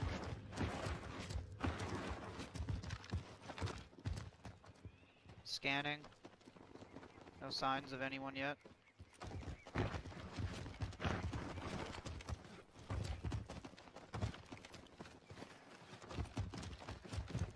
Maybe go one at a time. I'm covering the That's street. clear. Enemy UAV Okay. overhead. We just were on UAV. Enemy UAV We're getting overhead. shot from across the way. Airport. copy that. Yeah. Oh, Tarmac. paparazzi over there. Yep.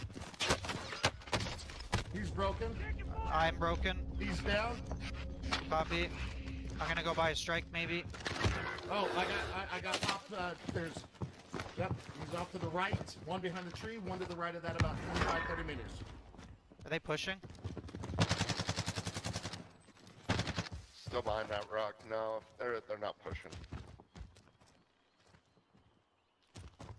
Oh, Taking wow. fire! Ouch. I'm down. I'm down behind those. Starting myself. Take your time. Nice down. Down one, down one. Can I get a I tab? got him. I got him. I've got you. Thank you. We need to. What's the play here? Someone's been here. Got him. Just getting shots on. Broke one. He's white He's health. down. Yep. I'm gonna get a strike. Yeah. Taking fire. Alright, Target Strike out. Send these it. guys are annoying. This is Striker 3-1. Yeah, he's reviving him right here. Back inbound. Yep. Another one. I got him. I got him. I got him. I got him. We need to decide what we're doing with that. Are we leaving that? Yeah. I think for the betterment of the The last yeah, one is right here. Moving. Yep. for the betterment of the let's game, cut I those. think we Yeah. leave that. Gas inbound. Safe zone Yeah, relocated. they're not Let's go gonna do the push. flag. No, there's No. 3 or 2 down. There's only 1 left. And one dead. No, yeah, they're done. I got 2 kills. Yep. Oh, okay. Only 1 left. Lost all the plates, so I have one Yeah. plate left. I'm negative I've one. got 4. I'll drop you 2. I'll drop 1 and 2. Hopefully something comes out of this. No, there's 1, 2. Body armor here. Recon go. intel Nice, secure. nice, Solid nice. work. Good job, everybody. I can Alright. buy a stack as well. Yeah, we're gonna need Alright. to do that. We need to go up Hey, to anyone Millie. need it? Okay. Hey, Yeah, I anyone think need we it? gotta get the hell out. Do we want our ghost loadie, or are we gonna leave that? Yeah, we're gonna have to get ghosts and then go up to Millie. I'm gonna buy plates at this buy station real quick. Copy that. Got $2. See, I'm gonna hit this real quick. They're scoping again, but from very far away on the backside of airport. Towards my blue mark, but vehicle way is up. past. Yep, seen. Probably going to the buy. One There's individual. in the area. One individual. Alright, I'm buying plates and then Yeah, going me to load too. up. Moving. Frilla, how many plates do you have? Are you going? Okay. I'm covering. You've got gas moving Mike, in. you're on your own for a sec. They're parachuting back onto their stuff. Enemies Okay, in we the gotta go area. quick, Frilla. Contact. Disregard my last.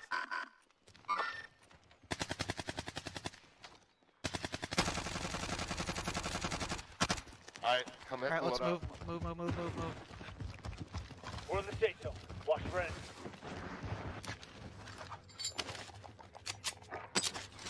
Going up. Copy. On my way. Moving.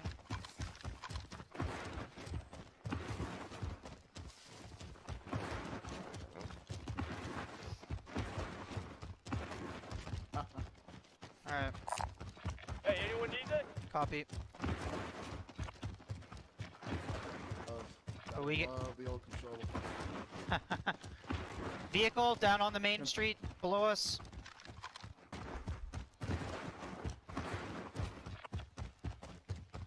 Was it this flag, Mike? Hey, Yeah. anyone need this? Yep.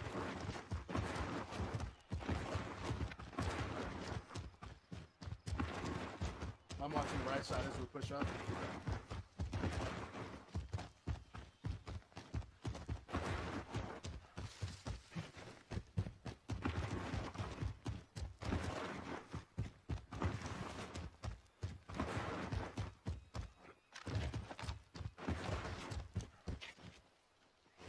How is everyone doing on ammo? I'm 70 back up for AR. I've got one 210. I'll drop you. I'll Yep. drop a sack for each of you. What'd you 60 say you be- were? I thought you 60 said be you were great. 20? 120. Oh, 120. I thought you said 20. Thanks, Frilla. Not looted. I'm not necessarily worried about looting them. We're worried Copy. about trying to get this. I these just found a flags bunch of up. money.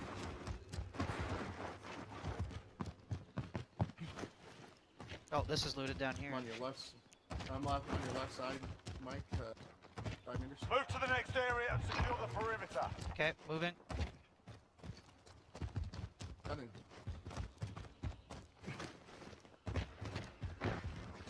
And Yo, somebody wait here and pull this flag. Move it. Steel, you wait. Copy. Throw and I will go cap this. Copy. As soon as we get it done, pull that other flag. Copy.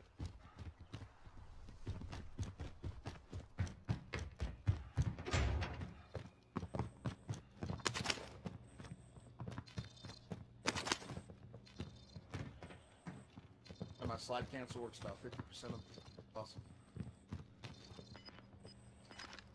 50% of the time, it works all the time.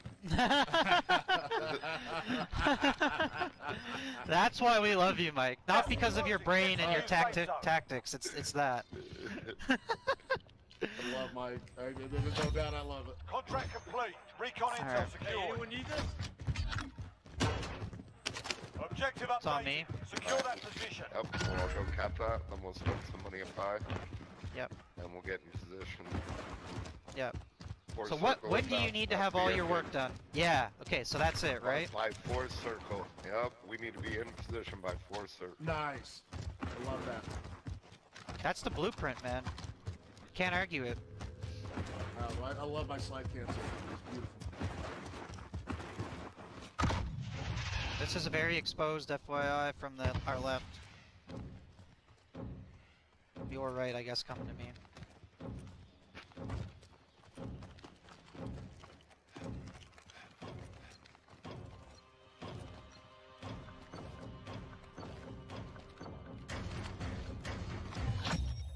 Primary objective accomplished. Recon Did you intel bother doing secured. this one? Anyone need Yeah, Enemy one UAV more. overhead. One more, and then we need to go. Objective updated. Secure that There's a buy position. station. Gas is closing in. We're gonna have to hit this buy station. Vendor here. If you need equipment, guard my left. So our main goal right now is to get this flag done and get everybody alive to that end circle. That part. Get to the safe Copy. zone. Right? And we Yeah. all need to have self strikes, maybe a plate box. Heck, we could buy another loadout for backup if we needed to right now. I don't Or should we just keep buyback money? Because we're gonna have enough for. First of all, do you guys have any of those items Primary already? We all have objective selves. accomplished. Recon intel Yeah. secured. I need to get a cluster and a gas mask. Okay. We're full sending out of here. We're going to this buy station. Vendor here. Copy if you need that. equipment. Moving. I'll take it. We So got if we- 2 if we- minutes to get there. If we had the option, would you take a vehicle? Because I have a trophy, or would you rather walk to get there kind of undetected? Yeah, I'd rather try to go on foot. Copy. We could like take this Bertha, but then you're just showing up on the menu map for everybody. Exactly. Yep. Makes sense to me.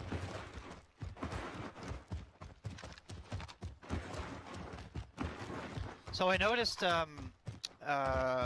we talked about like when to complete the caps and like how to structure all that. Like, so what's the benefit of tipping the flare off and then waiting and then capping it after the circle closes? So if you have to wait 2 minutes for the circle to close for that cap, you want to run over and send a flare up, and then you're on security. You're not capping it. So if you're once that flare goes up, everybody sees it, right? So Yep. people full send that. So if you need to wait that 2 minutes, put the flare up, full security for the 2 minutes, and then when you go back over it, it won't shoot back up like when you go to cap it. That makes total sense. Yeah, that's a great I'm way. grabbing an ammo box. Do we need an ammo box? I need a little cash if we got any. Yep. Here. I'm getting an ammo box. I'm Okay. getting the precision because Vendor I'm here if you sniping. need equipment. I've got a precision as well. All right, let's go. We got a Looks like full there's send. people in the circle or close to it. Move it. Yep. We want to be over here. There's Be this guy in advised, the house. UAV is bingo fuel. RTB for resupply. Do we want to move gotta it now go or do up. we want to wait? No, we gotta Or- go up left. Copy up left. Look, 27 left. 12 teams. Someone just fell in front of us. Gas is inbound. Marking you Yep, safe they're zone. getting So look, contact. they're fighting over there. We got people down in this house down here below us. We Yep. want to be on the back side right here Move it. and work Copy. it. Copy that. We just gotta Absolutely. make sure we don't get run up on Copy, run. from these guys in the house right here, 'Kay. or on the high side. I got a bit of a glitch going on. Got to connect to the new PC. What you All right. build out on your PC, Mike? Real quick. I got a i9. Wait, is that a i9? No, Contact right I- here. I see him. In the i7 bottom floor window. 1099K, One up top. 2060 Super. Yep. One up top and one below. Yep. One mark. All right, Disregard lock. you guys deal with that. I'll make sure we don't get run up on the right. Copy. Those guys aren't going to leave that house. I'm not particularly worried right now about them. I'll just watch them. You Contact. guys take care of that. Bertha, Contact. not sure what his intentions are. Just waiting. They're pushing the house. We're in the Maybe? safe zone. Nice. Watch for enemies. Nope, peeled off. Oh, Oh, they're there. they got out. Yep. They got out. Maybe they got a bounty on those guys. Who knows? Are we shooting? Yeah. You've got contact, Mike? He's in that house. Okay. Really, you just gotta keep an eye on that. Put some work in as needed. They blew Yeah, up the I'm Bertha, so busting them that's up. 2 teams. I'm gonna kind of float between you guys. He's down. The guy's down. Another one down. Do you want an airstrike? Nope, he's inside. Copy. What do you got, Mike? Just shooting this guy in the window. I only saw Does the any- one. Does anybody got any extra sniper? They're not I'll hold mine. Here, 16. 24. He's not sniping though. Yeah, I can know, we toss but that ammo box. You want to do it now? Yeah. Yep. Yeah. Okay, ammo out. Gonna make a cache right here. Spotted mid caliber here. Looking for did 17. not get my kill. Copy. So they're still in that building. I did not get my kill. Most wanted on the Contact! map. Bertha. Yep.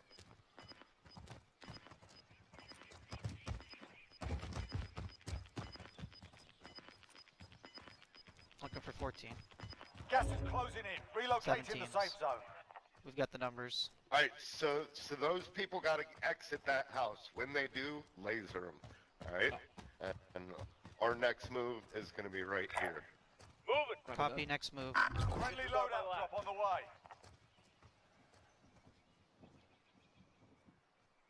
I'm waiting to laser them. Actually, I guess we got a bit of a wait, but Yep, 30 seconds. Yeah. Oh, we put ourselves in a position to win this game. yep. Let's clutch Saw up. That's us what it's now. all about, right? Yep. Yep. Buyback. Green mark. Removing Moving. ping. Disregard my last. We got 2 boxes that I can see on our loadout. One in an enemy. We got a Bertha. Going to Lodi. Contact.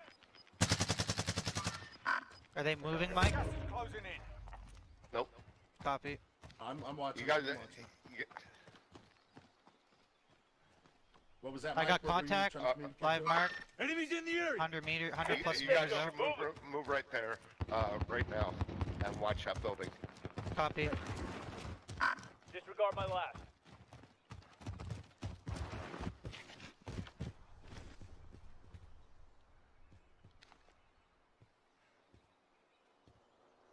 Bertha coming Behind down us. the main, up behind us. Yep.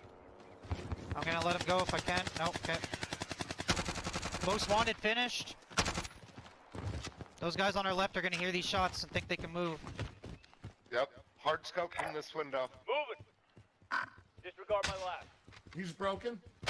I didn't see Get the ready mark. to laser those guys coming out of the Yep. house. Yep. Yep. I just wanted to pull him off so that son of a bitch couldn't get at me while I'm. Yep. I'm ready to laser. They should be coming out. Why are they not coming out? Well, Got They gas already exit. inbound. Safe zone they relocated. could have, and we could have missed it for sure. They might have went out the back door and went left, but Disregard my last. All right, well, we're looking for 4 and 12. yeah, it's all teams of 3. Yep. Oh, I got sniped from the left, below. Yeah, in that window. In that window, dog. Thank you. And clustered They missed. unsuccessfully. Yep. When do we need to get that Yeah. plate? Down Oh, below. right. Right side. I can't go through. Burn myself. I'm burning, Mike. We have people to our left. I'm going to smoke our right. I airstruck them. They're moving. They're moving up to you, full team. Allied customer. Go back. They're on the smoke. Oh, I couldn't move. Oh, wait, there's another team right there. Damn. Yeah, that's what I tried to smoke them. Damn it. Damn. Nice try. Fifth place. That was good. Not bad. Yep. So Mike, what happened there? Like, what was your take on, just that overall game, and then also the final count of what happened? I think we did really good. We got in the position to win it, but I think Steele said it best right there. I had called that sniper out probably 30 seconds previously, hard scoped in the window down there. I even live pinged him, and then he went down. We had to rev, and then we got ran up on from the right. So, Yep. I mean, other than that, we did our homework. We all had cells, we all had strikes, we had plate box, ammo box. So I think we did well in that aspect. But you just got to be a little more vigilant. The game's about seconds, right? So you're just trying to stay alive. I remember you saying I sniper in the window, and I didn't see the mark. I was like, I can't copy the mark, and then I was looking, and for some reason I thought that you were marking the building that Frilla and I were watching, but now it totally makes sense. It was down towards the buy station, right? Yep. And I think Yep. that's I mean, just from an analytical standpoint, I think that's kind of number one, playing together, right? Understanding where I people should have are asked you to marking. remark it. Because I had sniped him just to give us cover so we can move.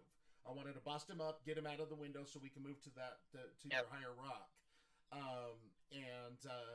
Without the communication or the communication was there, but the understanding, and that's where we talked about earlier, Mike, and I want your take on this, on my thought here, is that's where it's playing together, right? Like knowing where somebody's coming at, and regardless of the ping is there or not, the mark's there, because had Steele known where he was, he would have never went there. I mean, knowing Steele, he didn't understand it. So Right. Again, your take on I totally missed it, and I didn't take the time to ask you to clarify, which I should have. It's my fault for not clarifying that, Yeah. because you obviously identified him to a T. You even live marked him, but I was like, I don't know what I was doing. Obviously, I should have been, for one, paying closer attention to what you were trying to tell us, and two, if I still didn't get it, I need to ask, because it's important, because stuff like that just happens if you not everyone's on the same page. Yeah, but you guys like had multiple jobs, so to speak. So you're trying to deal with that sniper in the window. There was guys we thought were still in that house, so you're trying to watch the house as the gas comes. So there's Yeah. a lot of responsibility. But yeah, that's one thing I guess I take for granted playing with these guys is the ability to understand these call outs and like what it means. Absolutely. Yep. Absolutely. And one thing I did want to ask you, Sure. Mike, as we're wrapping this up, but I did want to ask you. So you served in the military, and one of the things I noticed is your comms and what you talk about. What about your tactics, location? How does serving in the military, if it does at all, does it impact your game style, your gameplay, and your communication? Yeah, definitely the communication aspect, because having served in the military, you need clear, concise comms, right? And Yeah. the guys we play with know that as well, and so that definitely helped me out. But yeah, Awesome, awesome. Well, I do want to thank you for your service, man. That's something that's very near and dear to my heart. I appreciate it. appreciate I it. appreciate everything. Thank you. Well, hey, Mike, we appreciate playing with you, taking the time for the interview. Great interview. Epic. Oh man, Slash that amazing. just epic. Yeah. And thank you for taking the time to come out here and do this with us. It's just a great pleasure to play with you always. Absolutely. Thanks for having me, guys. You guys did a great job. Hit it.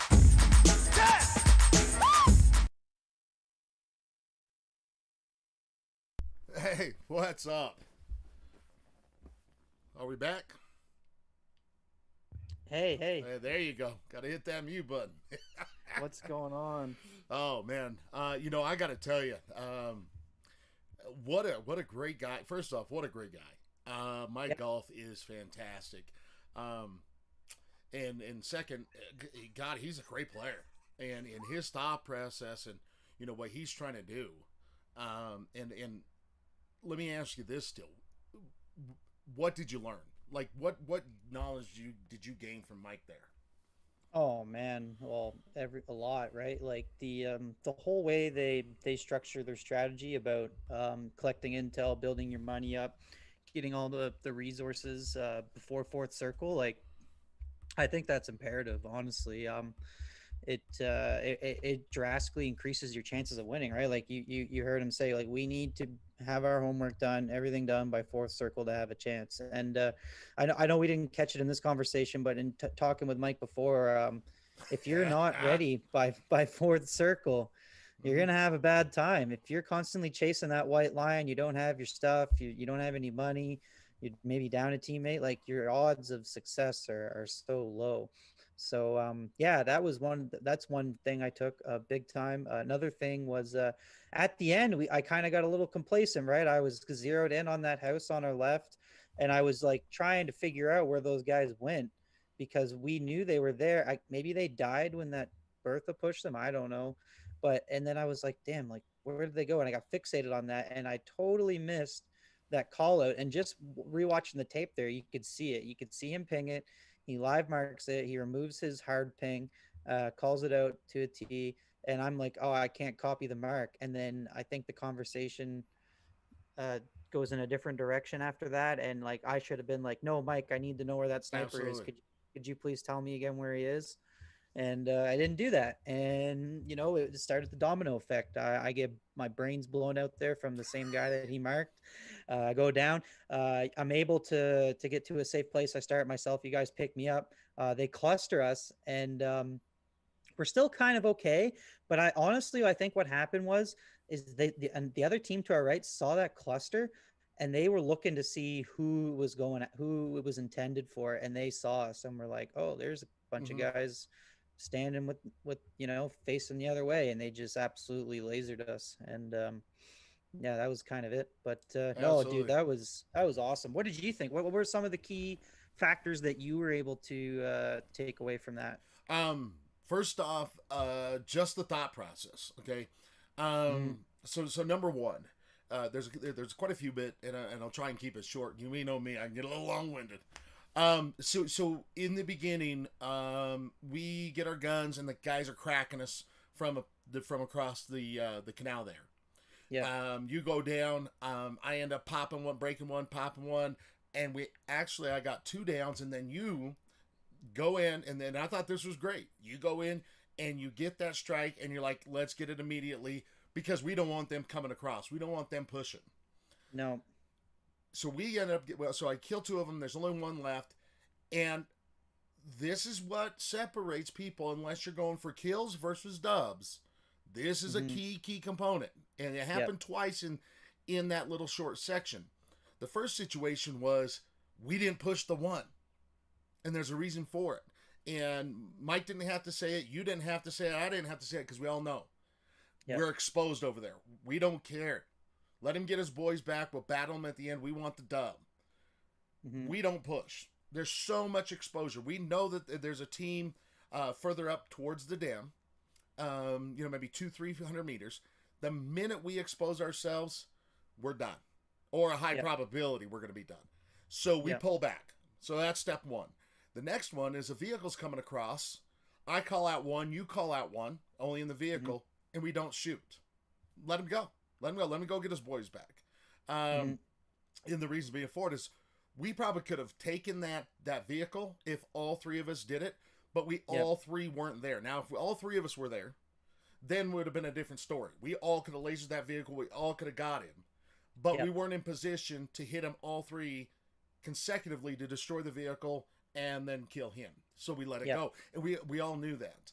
And then the final part, absolutely. In watching the video, you missed a call out to the left. And this is why assertiveness, let's call it out, right?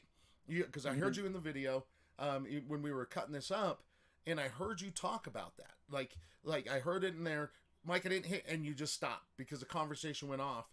But there's the assertiveness and the communication as a team, right? And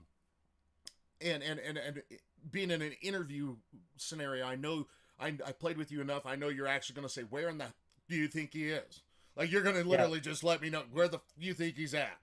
Yeah, I'm not doing another thing until you tell me exactly what you said. But being in an interview scenario, I think that's kind of a freebie, right? I mean, you don't want to cut Mike off. He's talking. There's some politeness going on there. Because in watching that, you're totally exposed from where the sniper was. I didn't see the exposure. I would have told you, come back. But you were totally exposed to where the sniper was and that squad. And so that was the downfall. And this is the last key of this of the interview, or of the gameplay actually, was this is why it's important in that last circle to have the communication, stay together, and damn it, try not to go down. Because you're right. You went down. Mike had security on our right the whole time. You go down. I'm now going to cover you because there's a high probability people are going to push that, especially at the end of the circle or at the end of the game. There's a high probability. So I'm going over top, and Mike abandons security and comes and revives you.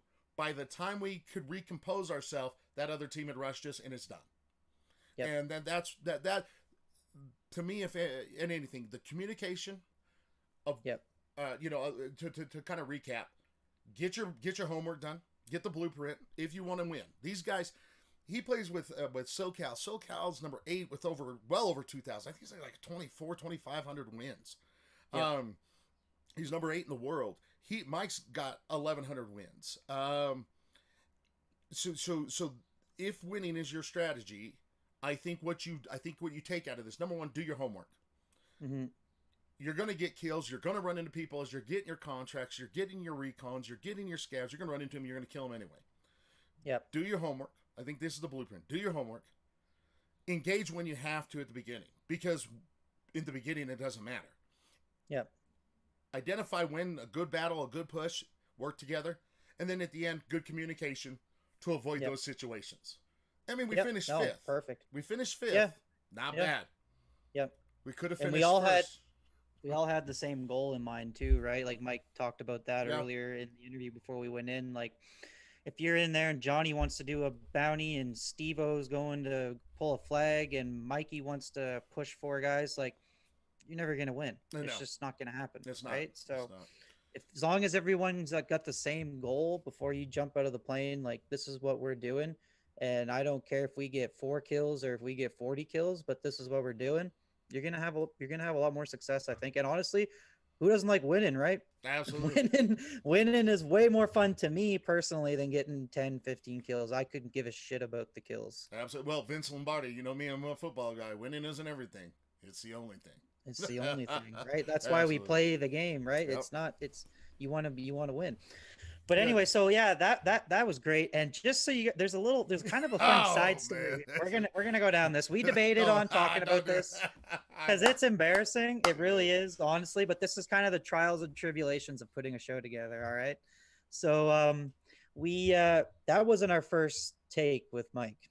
Nope. We had met up. We did that yesterday with Mike. Mike was very kind to us and actually gave us some more time yesterday morning to run that back. But our first take with Mike was Friday. We ran our interview just like you saw at the start. We loaded into a game. And believe it or not, the videos to come, we're working on some things, but we actually won the game on our first play when we conducted the first interview. Mhm. We I think Mike had 8 kills, I had 6, you had 2. Mhm. I mean, we just finished talking about it doesn't matter. We got the win. We got the And dub. we were set up. We were set up just like we were in that last game. We had our plate boxes, we had our ammo box, we had all of our intel. We were in position by fourth circle. Nobody died. Nobody went to the gulag. It was unbelievable. It was like, you know how they talk about pitching a perfect game in baseball? It was a perfect game in Warzone. And as much as it guts us to not be able to share that with you guys right now, we're working on it. We got a contractor from Europe who we sent this to. He's working on fixing it, and hopefully someday it'll come to light and we'll be able to sit back and laugh about it. Absolutely. But the reason why I'm even bringing it up is it just goes to show that if you have a plan, you do your homework, you play as a team, you're focused on getting the win, you're focused on positioning, like you're gonna win more games. It's just a fact. You're gonna win more games. No, absolutely. I mean, you know, and just so people know what happened. I mean, this is actually just the luck of. So when we set up the interview with Mike, this was a calamity of errors at the beginning. We had this interview set up with Mike at one point, and then the PSN goes down. Still can't get on. I don't know if you guys saw that on the west, at least on the western side of the U.S. and Canada, nobody could get on.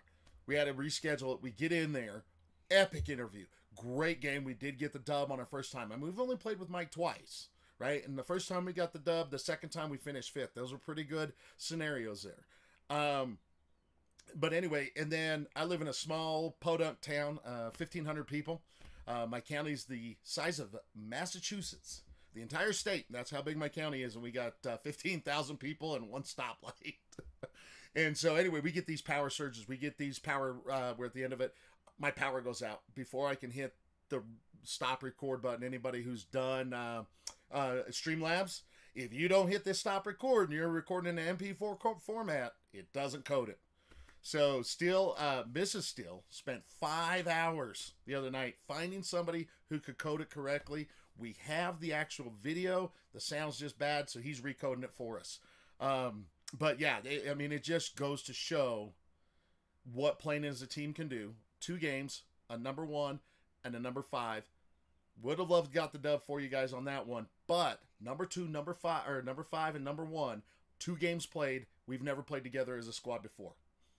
Never. Yeah. And yeah, so no, it speaks for itself. absolutely. If you're interested in winning and you want to stack those wins, like that's the recipe for success. It's check Mike out on Twitch. He's streaming whenever he can. I think he's streaming right now. Yeah, I think he's streaming right now. Twitch.tv/Mike Golf. You'll see it for yourself. You'll see like and when it's with like people who, you know, are better than us and they're all playing with the same goal in mind, it's crazy like what they can do. They don't give a shit about the kills. They honestly don't. Most of them can kill, and you know, once in a while when it happens they will, but they win. They'll win 10, 12 games a day. They'll play 5 or 6 hours. They'll win 10, 12 games a day. They'll win 4 or 5 in a row, and they're playing in these diamond lobbies. Like we match make this one, the Frilla and I, so we're probably getting gold, maybe the odd platinum. These guys play in diamond every single game. Mhm. and they win 10, 12 games a day. It's Oh, absolutely unreal. It's ridiculous. It's ridiculous. Yeah. It's awesome. But anyway, that's enough of that. I hope you guys enjoyed the interview. We really enjoyed making it, and we're gonna try and put together at least one interview a week. That's our goal. So stay tuned for that. Absolutely. We got a couple. We got a couple that are set up for this week. We do. And stay tuned. We'll probably drop the content, or at least the who is going to be interviewed on Wednesday. Yeah, that's for sure. We're actually gonna, if in a perfect world, we would have been able to tease this, but like like you said, we had some issues. But yeah, no. So thanks again to Mike for taking time out to come hang out with us. It was great. I hope he enjoyed himself. He seemed like he had fun. I don't know about carrying us is probably not the most enjoyable thing, but yeah, we had a good time. No, don't worry about it. Still, I sent him like 3-4 bottles of Advils. Carry that back out. Get the pain from carrying us all day. He's already got that shit. Good. All right. So, let's get to it. Let's You get to challenged it. me to something. You challenged me. We wanted to do so this is still Stash and Gorilla's Good. So what this is about is, hey guys, we're gonna sample shit, products, whatever it is, and we're going to give you our opinion. And maybe you like it, maybe you don't. This one's a little different, and we wanted to. The reason why we're not sampling something different that we haven't tried, or that's something new, is because we wanted to kind of bring in our personalities. And Still's recommended something I'm a little worried about. I don't drink beer. Oh, you're gonna love this then. Holy. I don't drink beer. So what tell me what about this? What am I drinking? I mean, I know what it is, but let's let them know. It's Heineken. It's a Dutch made lager, you know. Let's get that. Yeah. It's okay, you got bottles. Good. Yeah, you know, it's in my opinion, you know, it's nothing crazy spectacular. It's just, you know, it's a good European lager. It's crisp. It's got a bit of hops to it, Okay. but yeah, it's good shit in my opinion. I mean, if you don't like beer, I don't know what to tell you. It's probably not gonna matter. I'm gonna try it. I mean, there's a couple beers I drink. You know, I'm a whiskey guy. We all know I'm a gin guy. And wine. I do love a good red. But now and the reason why I'm doing this is you're a beer guy. You and I have been playing for shit.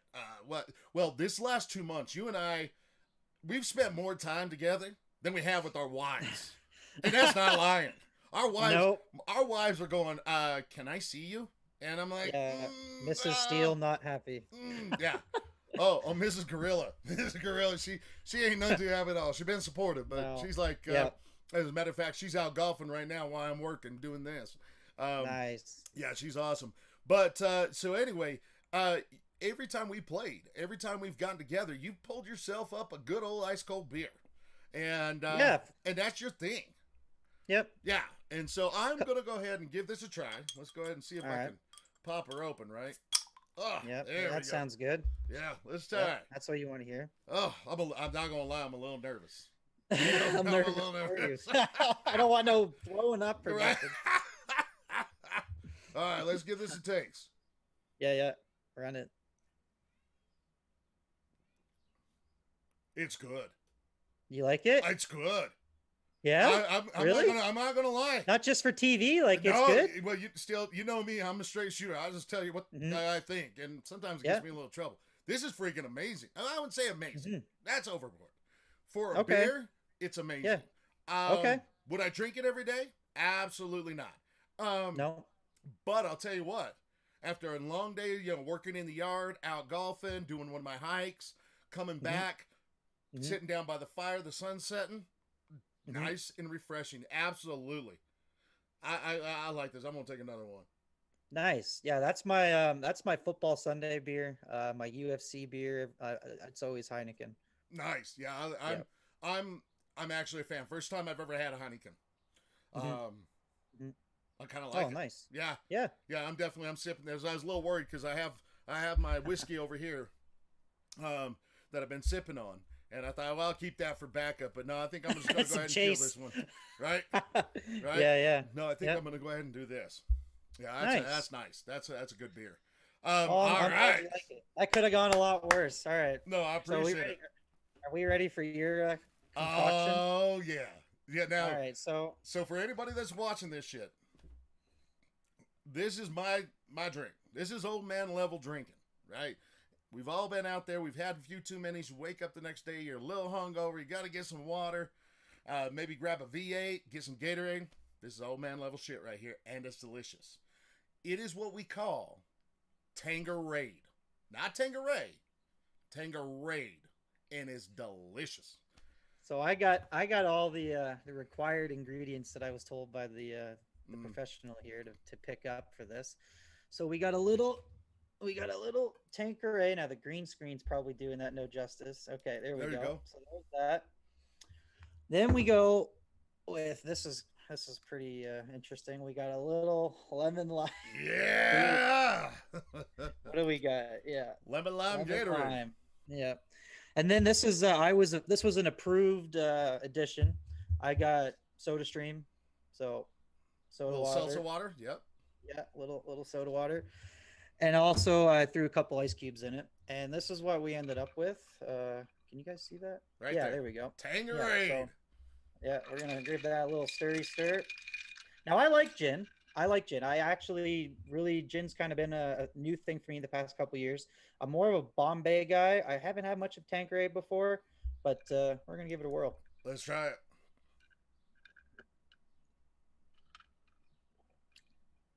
You know, the Gatorade, you don't even really taste it too much. The gin kind of just goes right over the top of it. Yeah. Well, depend on how strong you mix it. Yeah, Yeah.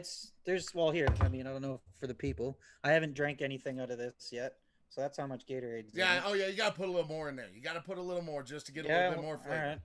Just a little more flavor. Let's do this again then. I'll squirt a little bit in there. It's mostly just alcohol and water. Go bigger. I'm not a fan of putting mix in my stuff, so I wasn't sure, but here, let's try this again. Here, cheers. Okay, there's a little more lemon popping now. Mhm. It's good. I mean, this would be a great patio drink on a Absolutely. hot day. If you're outside sitting on the deck taking in some rays or reading a book or whatever, like this is something you could sip on for sure. Absolutely. Well, and I'm telling you, and the great thing about it, I mean, we all know me, right? I drink my maybe a little much. I mean, once in a while. And I wake up every morning and you got your electrolytes, you got your water. Mm-hmm. You're not dehydrated. It's delicious. It's wonderful. Yeah. No, I enjoy it. And like gin's good stuff. I love gin. And this is a dry like London style gin, right? Versus the Bombay, which has more spice and Absolutely. yeah, it's nice. It's nice. Yeah, nice. All righty. Well, since we got the beers and since we got the drinks, why don't we get to what goes better? What goes better with a little bit of alcohol and some beers, maybe some hot wings, but only one thing better: a little bit of sports. Little bit of sports. Little bit of sports. And let's get to it. So first off, what you're a big sports guy. What do you like? What do you do for sports? Well, if you can't tell by now, I'm a big Steelers guy. So NFL, that's my jam for sure. Big NFL guy. Try not to miss a Sunday. For a while there, I think I had missed a Steelers game for 8 years. I had to actually miss one last year for my wedding. So that's, we can accept that. That's weird. We can accept that. But yeah, so and then hockey too. You can say what you want, but I bleed blue. I'm a big Leafs fan. I take a lot of crap for it. I don't care. It's been just I'm a diehard. I try and catch every game. This is the best team I think they've put together in a while. So yeah, I enjoy my hockey, enjoy my football. What about you? You're a football guy too, right? Absolutely. Now did you go over your UFC? Because I know you love that shit. Oh I Sure. I mean, you talk about it all the time. Yeah. Good call. Yeah, so I catch all the pay-per-views. I'm a nut for it. If I can stream it, I'll stream it. But if I have to pay for it, I'm paying for it because I literally I just can't miss them. So they're a big part when they're on. I'll watch the fight nights every weekend, except for last night because we were sitting here. But yeah, so those are the thing. If when we talk sports, you're going to hear me talk NFL. I'm with a focus on the Steelers. You're going to hear me talk hockey with a focus on the Leafs. And if we talk UFC, I mean, I'm all over the place with the UFC. There's loads of fighters that I follow on the regular. So yeah, expect that for me. And so you are a football guy though, right? College, NFL, both. I'm a bigger college guy. There's just a dynamic to it. I played a little bit in college. There's a different dynamic to it that I like better than the NFL, and I got my own opinions on some of the overpaid babies. We won't get into that, but I do enjoy the dynamics, the strategy of football. I played it, I studied it, I've coached it, and I'm one of those ones that, I can tell you the difference between a 50 over and a 50 under. I can tell you what a robber coverage versus a 2 is. I can tell you what the Tampa 2 is and why you can only penetrate or drop that linebacker depending on the speed and pass coverage. You can only drop them 15 yards. I can tell you where the weak zones are, RPOs, anything in between. So I do love it, and I love the chess match of football. So that is my big thing, for sure. I like baseball. Follow it. Red Sox are my team. But I just stay up. I'll check the stats. I'll check the games. I'll look what's going on. I won't look at the transactions much there. Basketball, I do follow. I do enjoy basketball. You a Jazz guy? Kinda. Yeah. I'm just kind of a fan of it. So be it. I am a Utes guy. University of Utah. Go Utes. Go Utes. A huge Utes fan. I'm telling you, I go nuts about him. I actually have a man cave, and I have 5 TVs in there. Oh, wow. Yeah, this started when years and years ago with my high school biology teacher. We became great friends after I'd graduated and done my thing. We reconnected about 30. We always stayed in touch, but about 14, 15 years ago. We got together, and so what we would do is we would set up TV screens and bet on the games. We had a little bookie action, this back before it was all legal and everything, and we just watch them. And so I actually have 5 TVs. I have a 70-inch and then 4 43s that surround it, and that's my man cave. And so during college season, I'm not joking, every Saturday, I'm there from 10 in the morning till 11 o'clock at night with the Pac-12 After Dark on ESPN. Nice. And so that's my thing. Basketball's good. I like the Jazz. They're doing awesome this year. And so that's it. That's you're a big golf guy too, though, right? Oh yeah. Do you follow the pros, or do you just like to play? No, both. I mean, how do you not appreciate greatness? Kind of like what we talked about with Mike Golf, right? Yeah. I mean, when you're watching these guys hit the shots, and then you go out and try and hit a shot not even half as hard, and you can't even come close. You can't even come close. So yeah, I do like watch that. I do like Tiger. Bubba Watson, I love the way he just goes after it. I know he's a little older now, a little out of the mix.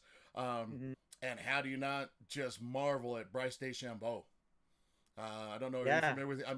I know the name. I'll see it if I'm watching the highlight packs or whatever. But I personally don't keep up to date on the golf game too much. But I've heard his name. Yeah. Dude can drive at 370 at sea level like it's nobody's business. 373. I mean, he just mashes. Swing's not the prettiest thing in the world, but holy hell, he just crushes. So yeah, I do follow golf, and we will on our Instagram, not so much on here on our streams, but our Instagram and YouTube.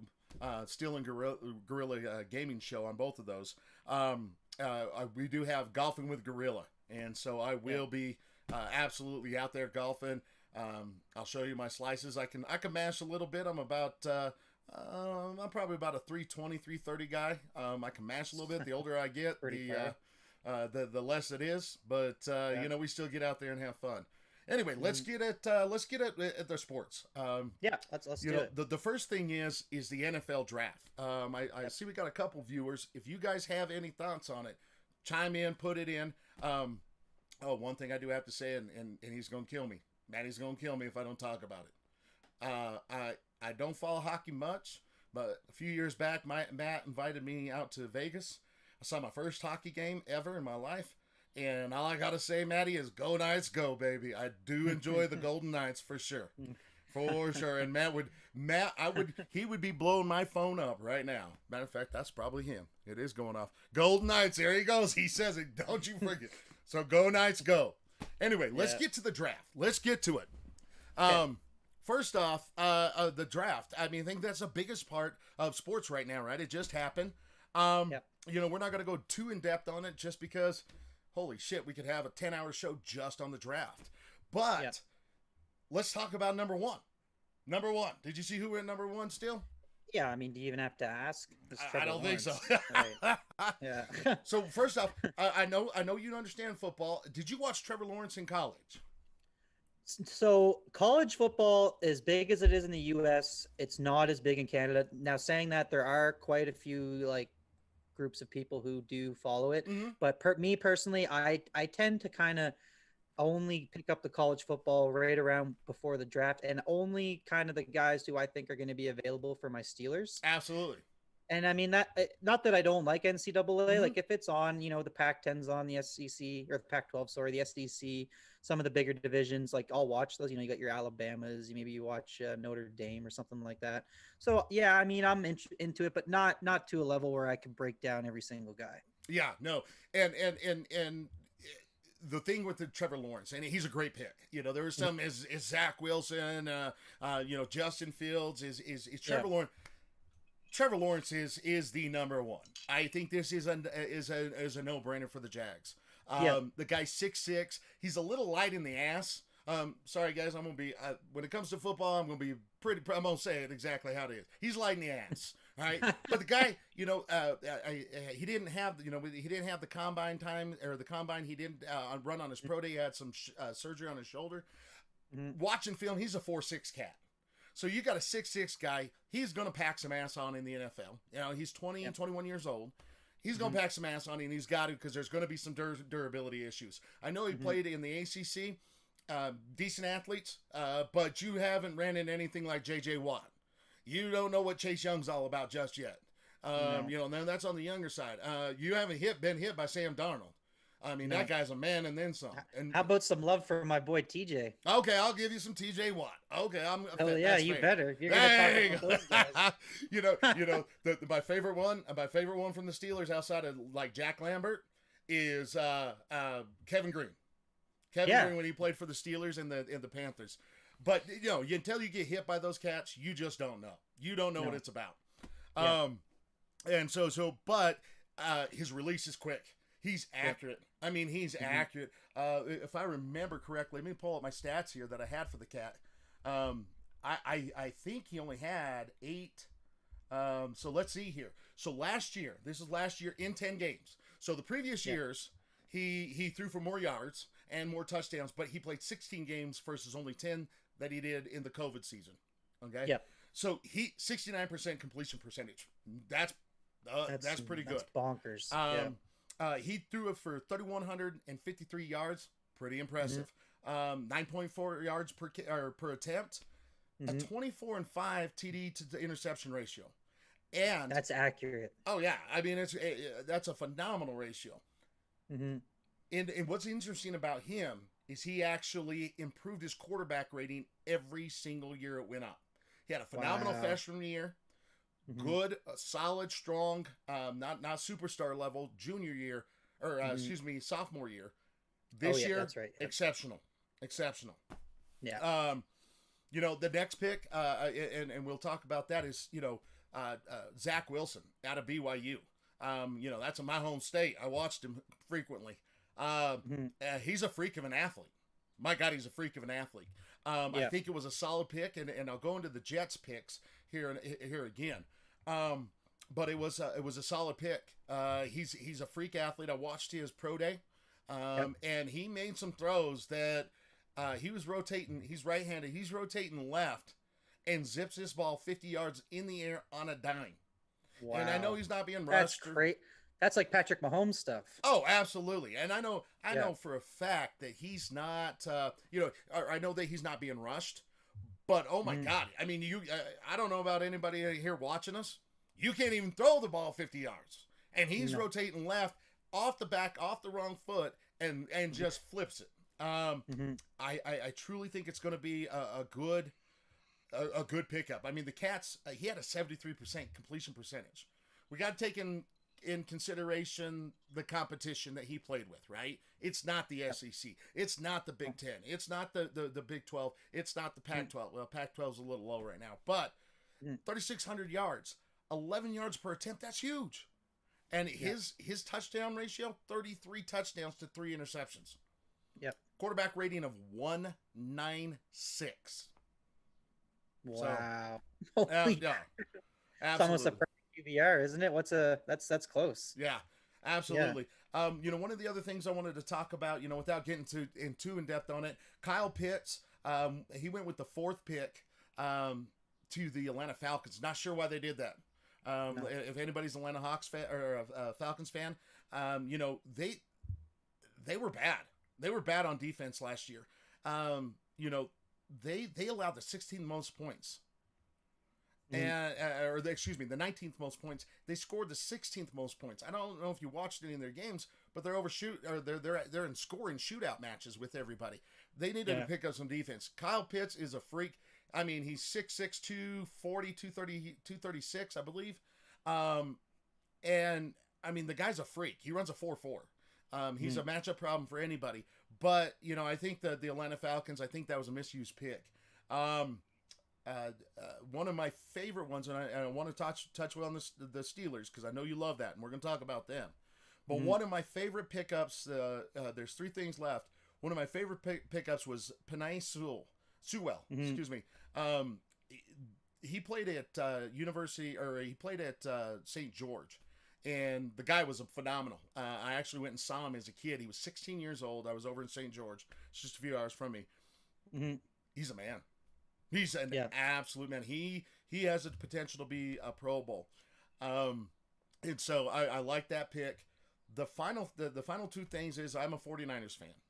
Not as much as I used to be. Not like I was back when we were talking Joe Montana, Jerry Rice, Ronnie Lott, Roger Craig. I mean, I can go down the list and give them to you. Dynasty. Right. Steve Young. I mean, there's one of my favorite running backs because he'll bust you in the head with the knees was Roger Craig from the 80s and early 90s. Guy was a freak. Anyway, he was the first 1,000 guy, by the way. 1,000-yard rush, 1,000-yard receiving. Roger Craig was numero uno. Anyway, okay. They traded 2 draft picks, 2 number 1s, a number 2 and a number 3. Wow. This is what they gave up to move up to the number 3 spot. And they take Trey Lance out of North Dakota State. I'm giving up 2 number 1 picks. I'm giving up 2 number 1 picks for Peyton Manning. I'm going to give up Trevor Lawrence. But I'm not giving up 2 number 1 picks for a guy out of a D2 school. I mean, out of high school, I got a scholarship offer from North Dakota State. I got nothing a scholarship against North Dakota, but this is the fact. Well, dude, I'm 5'10" with lifters in my shoes, 220. I wasn't anything that special. I got a scholarship offer from North Dakota State. Okay, don't get me wrong. Guy can fling it. Guy can straight bring it. Big, strong, mobile, good, great footwork. His release might be the quickest of anybody in the entire draft. Yep. He has 1 season. He has literally played 1 full season at D2. And D2 is a little bit better than some of the best high school programs. And that's not a joke. I played D2. I mean, they're definitely better, but we're talking the premier high school programs in the country. But I mean, the guy, he only put up 2,700 yards. And how many games? He played that year. I believe he played 11 games that year. He did lead them to a national title. Okay. Right? Winning is in everything. It's the only thing. So he did win a national title there. He did. This is impressive. I mean, this is really impressive to do this. He did have a 28 touchdowns, 0 interceptions all year. Wow. Yeah. But is that somebody you're going to give up 2 number 1s for the next 2 years? I mean, my opinion, no. First round picks in the NFL are huge, right? Like these guys, if you draft somebody in the first round of the NFL draft, they have to be an impact player immediately. That guy is going to start at whatever position it is, and he is going to be a game breaker. That's Yep. just the way it is, right? Now, some drafts are stronger than others, but was there really nobody else that they could have taken? I guess I don't know. Maybe not at the. I don't know about the quarterback position. I mean, we're still there's still a bunch of guys on the board, right? Like your boy that got picked by the Bears. The steal of the draft. Yeah, The steal of the draft, right? yeah, like Justin yeah. Fields Go ahead out and of- tell us about Justin Fields. Justin Fields out of Ohio State. I mean, this guy, all he's done is win. All he did against Clemson this year was just torch him with broken ribs. Yeah, I think they were broken. And then he goes into playing in the national championship. I mean, they get worked over, but I mean, Bama's Bama, right? But I mean, this guy can fling it. I think he runs a 4.4. A 4.4 as a quarterback. The quarterback. And he's up, but the scenario is he has a skill for pocket passing too. So the Bears stole that. I think the Bears had an absolute steal at the number 11 spot with Justin Fields. They traded up. They gave minimal for it. They gave up less for Justin Fields than the 49ers did for Trey Lance. Yeah. We'll see how that pans out. We'll see how that ends up working. But all in all, I'm going to tell you right now, I think the steal of the draft was Justin Fields. And I think the worst pick that I've seen, this is worse than the Raiders. The Raiders did awful as well. Leatherwood. Right? A lineman at that point in the draft. I think there's some better players out there.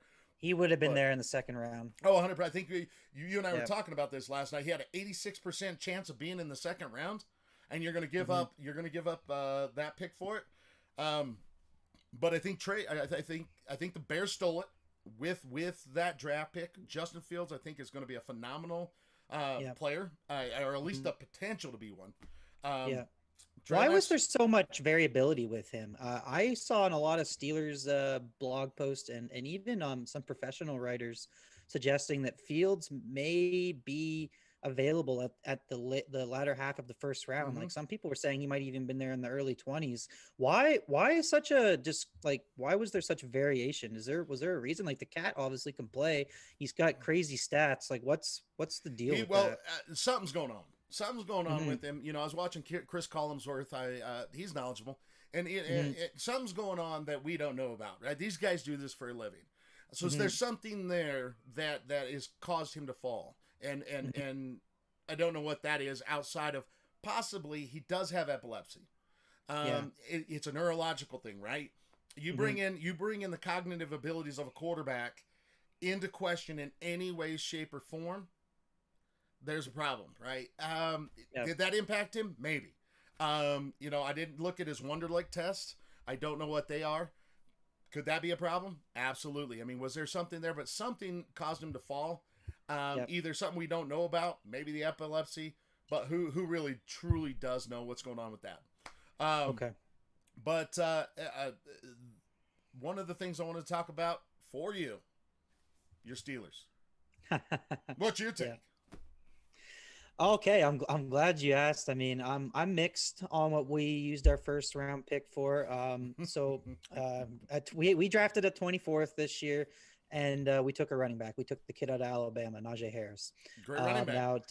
Yeah, for sure. Now, to provide some context for why I think they went that direction, we lost James Conner to free agency, and it really looked like the Steelers didn't want him back. He signed a 1-year deal with the Arizona Cardinals. I think it was like 1.5 million, kind of just like a prove it, like tryout sort of contract. And I mean, if the Steelers couldn't match that, that's pretty sad. So I honestly think they kind of told James, we're not interested in having you back. So once they came to that conclusion, all the rumor mills started saying the Steelers are going to take Najee Harris. Steelers are going to take Najee, and that went on for a while.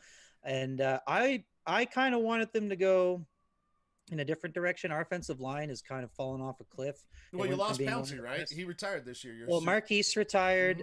You got AV kind of on the downswing.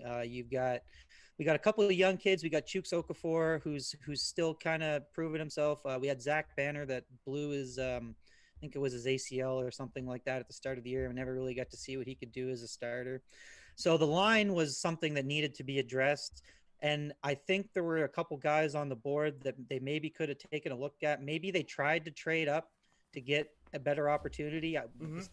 These are some of the things you never know, like what happens in the war room. You never Yeah. know. Maybe they even tried to trade down, and if there's because there was a couple guys in the second round, I think they had identified that could be potential starters on the line.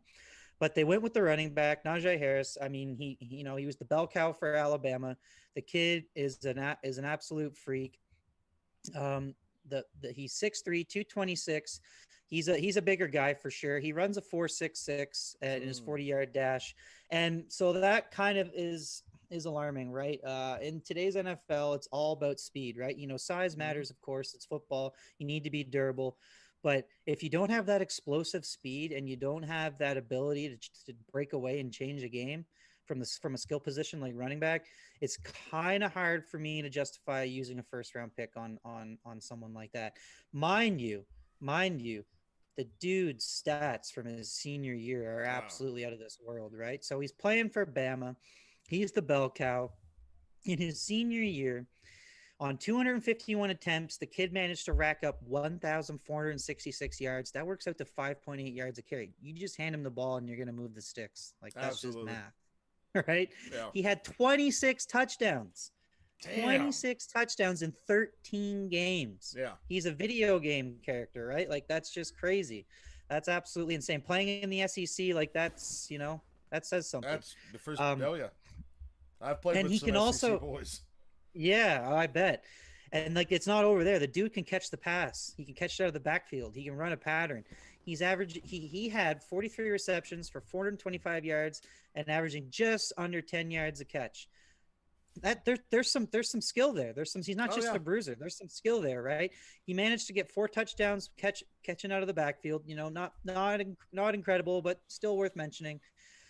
So the kid's an absolute freak as far as the stats go, but I'm worried for one, how is he going to do in the NFL? Everything's faster. You have less time to make decisions. You have less time to get yourself out of jams. The guys are bigger. The guys are stronger. They're just better. So if your speed is an issue, he's not breaking one, right? He's not going to break. He's not breaking one. I mean, we got DNs. There's a DN there's a linebacker out of Penn that ran a 4.34 at 240 pounds. He's getting caught. He may be a great back. He may end up being a very good back, maybe even a great back. But is he worth a number 1 pick? I personally, I don't think so. I don't think so. I mean, I'm going to obviously let it play out. I'm hesitant to see how anyone even functions at the running back position with the Steelers for the upcoming season, because the line is just, it's not what it used to be. The Steelers had an amazing offensive line a couple of years ago. It was one of the best. We had a couple all pros, and then we've got Pouncey retirement. We got guys getting older, and Filer and AV, and then we got a couple young cats who are kind of unproven, and they were later round draft picks that they're going to be expected to start and play probably 14, 15 games this year. Yeah. So I'm worried. I think he has a chance, for sure. He has a chance at being successful and being the number 1 guy for the Steelers. I think you have to go into camp this summer with that being your goal in mind. If you're the Steelers, if you're going in there thinking Benny Snell or somebody else is got the job and it's Najee's job to take that from him, that's not a good situation to be in. No. As much as I love Benny, I really think Benny's great. He's literally kind of Najee in a nutshell. He's a big guy, a bruiser, doesn't have breakaway speed. He racked up the stats at Kentucky, absolutely demolished everybody. You need 4 or 5 guys to bring him down. But in the NFL, man, you got linebackers who run a 4.6 and weigh in at 250, right? They're super freaks, right? Yep. You got Aaron Donald's running around covering you in patterns. Like it's absolutely unreal. Absolutely. It's going to be interesting to see how it all plays out. It really is. Yeah, for sure. I think those are some of our highlights for sure. The only thing I will say about your Steelers, just to wrap that up, is Travis Etienne ran a 4.4, and he went 1 pick behind Najee Harris. But we'll see. Let's go ahead and finish up the sports. Let's get into your thing. We're here. The playoffs are here, baby. They are here. They're almost here. Yeah, we're getting 2 more weeks. More weeks. Yeah, 2 more weeks. Weeks. So we got the Stanley Cup playoffs just over the horizon. A lot of stuff is kind of still up in the air. There's some divisions that are more predictable than others. Some teams have clinched already, which is crazy to think, but that just goes to show how dominant some of the teams have been this year. So let's kick things off. We're going to start in my division, the Canadian division. It's technically the Scotia division or whatever you want to call it. But so we got all the Canadian teams in one division this year because of COVID. And there's two teams that come to mind for me that are that could make some noise in the playoffs. And call it what it is. You could say it's bias. I'll say whatever you want. But the Toronto Maple Leafs this year are the number one team in the North Division. End stop. There's no debate. Okay. The Leafs have had their ups and downs this year. They've been really, really good. Yeah. They've been really, really bad at sometimes, but they look like a well-oiled machine. Awesome. You've got probably the best player to ever put on that sweater on the team right now. And I mean, if there's any of the older generation listening, I know Daryl Sittler, Wendell Clark, I know all those guys. I respect the hell out of those guys. I know my history, but I'm telling you guys, Austin Matthews is the best player to ever play for the Toronto Maple Leafs. Mm-hmm. And he's firing on all cylinders. He just scored a hat trick last night. Nice. And he's unstoppable. When he's healthy and going, he's unstoppable. So I think if he's going like he is now, and then you got the rest of the gang, and you got John Tavares, William Nylander, Mitch Marner, they're all going. They picked up Nick Foligno before the trade deadline to toughen up the team, kind of add some grit. He can also play. He's got a lot of experience, and he's been really good so far. And if they can get the goaltending that they've kind of been lacking in the playoffs, I really, really feel like the Leafs are going to make some noise. Awesome. Now, there's another team. Now, this not just the Leafs. They haven't just ran away with this division. There's another team, and we got to give them some respect. The Edmonton Oilers. Any team that has Connor McDavid on it is going to have a chance at winning anything, right? Yeah. Connor McDavid is the best player in the world right now. End stop. He is. That's there's no debate. And then you got Leon Draisaitl with him, and the two of those guys going at the same time, man. If they can get Mike Smith to be the Mike Smith that we saw when he came back from injury earlier this year, they're going to give some people they're going to give the North Division some problems. And I think if they're all going, they will give the Leafs some trouble. I don't know if they'll be able to beat them in a 7-game series. We kind of had their number this year in the regular season. Yeah. Again, call me what you want. You can say it's biased. You can say whatever. But I objectively, truly think the Leafs will end up prevailing. But the Oilers will give them. It'll probably go 7 if that series ever materializes. Awesome. So let's move on. Let's move on to the next division. We got the East. In the East, I got two teams that I've identified that could really make some noise in the playoffs this year. We got the Washington Capitals. I mean, is there anything other that left to say besides Alexander Ovechkin? Ovechkin. Absolutely. Crap, guy's amazing. The guy's on fire. He's tearing it up. The Caps have been, for the most part, quite dominant in that division this year. Nobody's really given them much trouble. I mean, they have their ups and downs like Toronto did in the North, but they're on a roll. And then here's my second team. Now, people might if you pull up the standings right now, you might be like, why do you pick these guys? But I really feel that the Boston Bruins are going to make some noise. Okay? Wow. Okay. The Boston Bruins turn into a completely different animal when it comes playoffs. I mean, not to say they're not having a good regular season, because they are. They've had some injury problems throughout the season, so, especially in the crease. But they look good. They added Taylor Hall, the biggest fish at free agency. They slotted him in on the second line with David Krejci, and they look good. They really do. And if Tuukka's playing well and he's healthy, you can't count the Bruins out. It would not shock me to see the Bruins come out of the East. Awesome. So the at Bruins. the end of the day. The Bruins and the Capitals in the East. Yep. Awesome. What's your next one? So up next, we got the West. Hope you're listening, Matt. Here we go. So this is honestly, for me to pick, it is very easy to identify the two top teams, but it's very hard for me to pick who's coming out. So it goes without saying, you got the Las Vegas Golden Knights. Go Knights, go, baby. Go Knights, go. And you got the Colorado Avalanche. Yep. The Knights, man, they just the way they play as a team, their systems. You got Mark Stone leading the charge. You got Marshy and Carlson.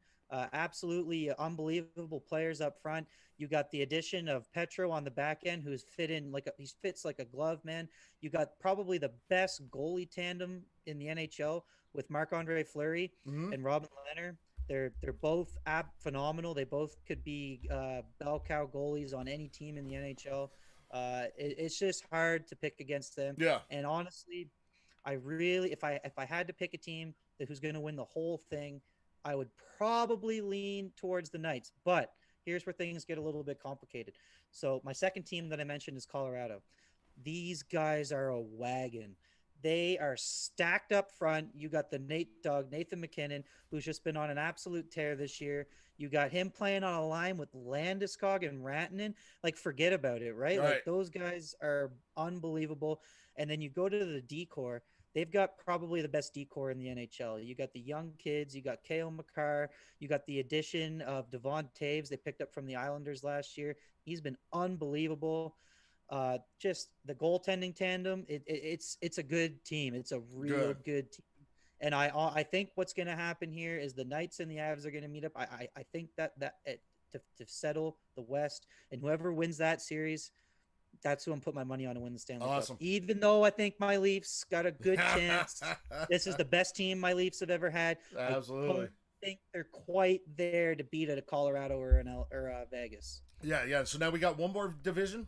We got one more All right, division. what's this one? This is the Central Division. This is the one I had the hardest time of picking two teams, not because there's not a lot of talent in the Central, because there is, but there's like 3 or 4 teams that I was kind of weighing between. The one was easy. One was really easy. Who's that? And that's the defending champs. That's the Tampa Bay Lightning. Absolutely. So you got the Tampa Bay Lightning. Now, they haven't been blowing everybody out of the water like they did last year, but they're just a good team, man. Yep. And they kept pretty much most of the They only core lost together. one or two players. if I Yeah, remember. they only lost a couple guys.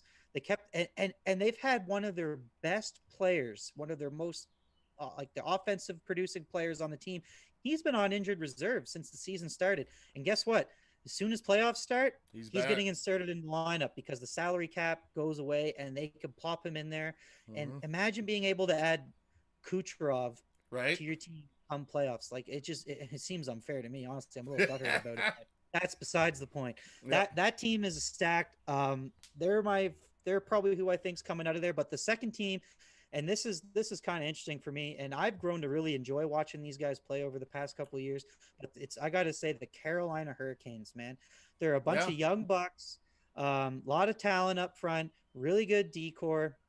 Their goaltending is so-so, but they just seem to come alive, man, in playoffs the past couple of years. When those guys get into the games that matter, they just look different. Like, and they've been together. This group has been together for a few years, and they're just almost there. Last year, they were just almost there, and it would not shock me to see them make some noise this year. Absolutely. So who's your pick? You said you think the Knights? If I had to pick, if you put a gun to my head right today and said pick a team steal, I would say the Golden Knights for the Stanley Cup. Well, we'll see how things go, though. Absolutely. We still got a couple more weeks. Guys can get hurt, right? Like, who knows? But for today, that's my team for winning it all. Absolutely. Well, awesome, man. Well, thank you for doing that. I'm excited to see how these young kids fulfilling their dreams play out in the NFL draft. I definitely am excited about the NHL playoffs. That'll be great. Well, I think that's about it, guys. I think that's going to wrap up our first show. Anybody that's still left there, thank you for sticking with us. Thanks for tuning in. Hope you liked it. Hope it's something that's there. We're going to keep doing it. If it grows, it grows. That's great. We just enjoy everything still. What are your thoughts on this? What are your thoughts on the first show? Oh, it was amazing, man. Like, I had such a good time doing this, and like echo Frilla's comments. Thanks for anyone who tuned into the live show, and thanks for anybody who's watching this after the fact. It's I think it's great. It's been a lot of fun. We've tried our best here. We put a lot of work into this, and it's been fun. We'll see where it goes from here. If you've got any feedback, we're open to anything. If you like there's stuff you really liked and you want to hear more about it, let's hear about it. If there's stuff you're like, they just rambled like a bunch of idiots for way too long on that. That's fair. Fair. We want, but the point is, we want to hear about it. We want Absolutely. as much feedback as we can possibly get. We want to. We want to keep. This is going to be a weekly thing. We're going to meet back here every Sunday to talk about what's going on, and we want to know what you guys want to hear about. We want to make sure that we're talking about topics that are interesting to you guys. So let's get it. Absolutely. So, get hey it. guys, on behalf of Steel and myself, Gorilla, really appreciate it. Thank you for tuning in. And it's been a pleasure, and it's always fun. And we will see you back here again next Sunday, 10 a.m. Pacific, on Twitch and on YouTube. We are I use that multicast there on Streamlabs. Anyway,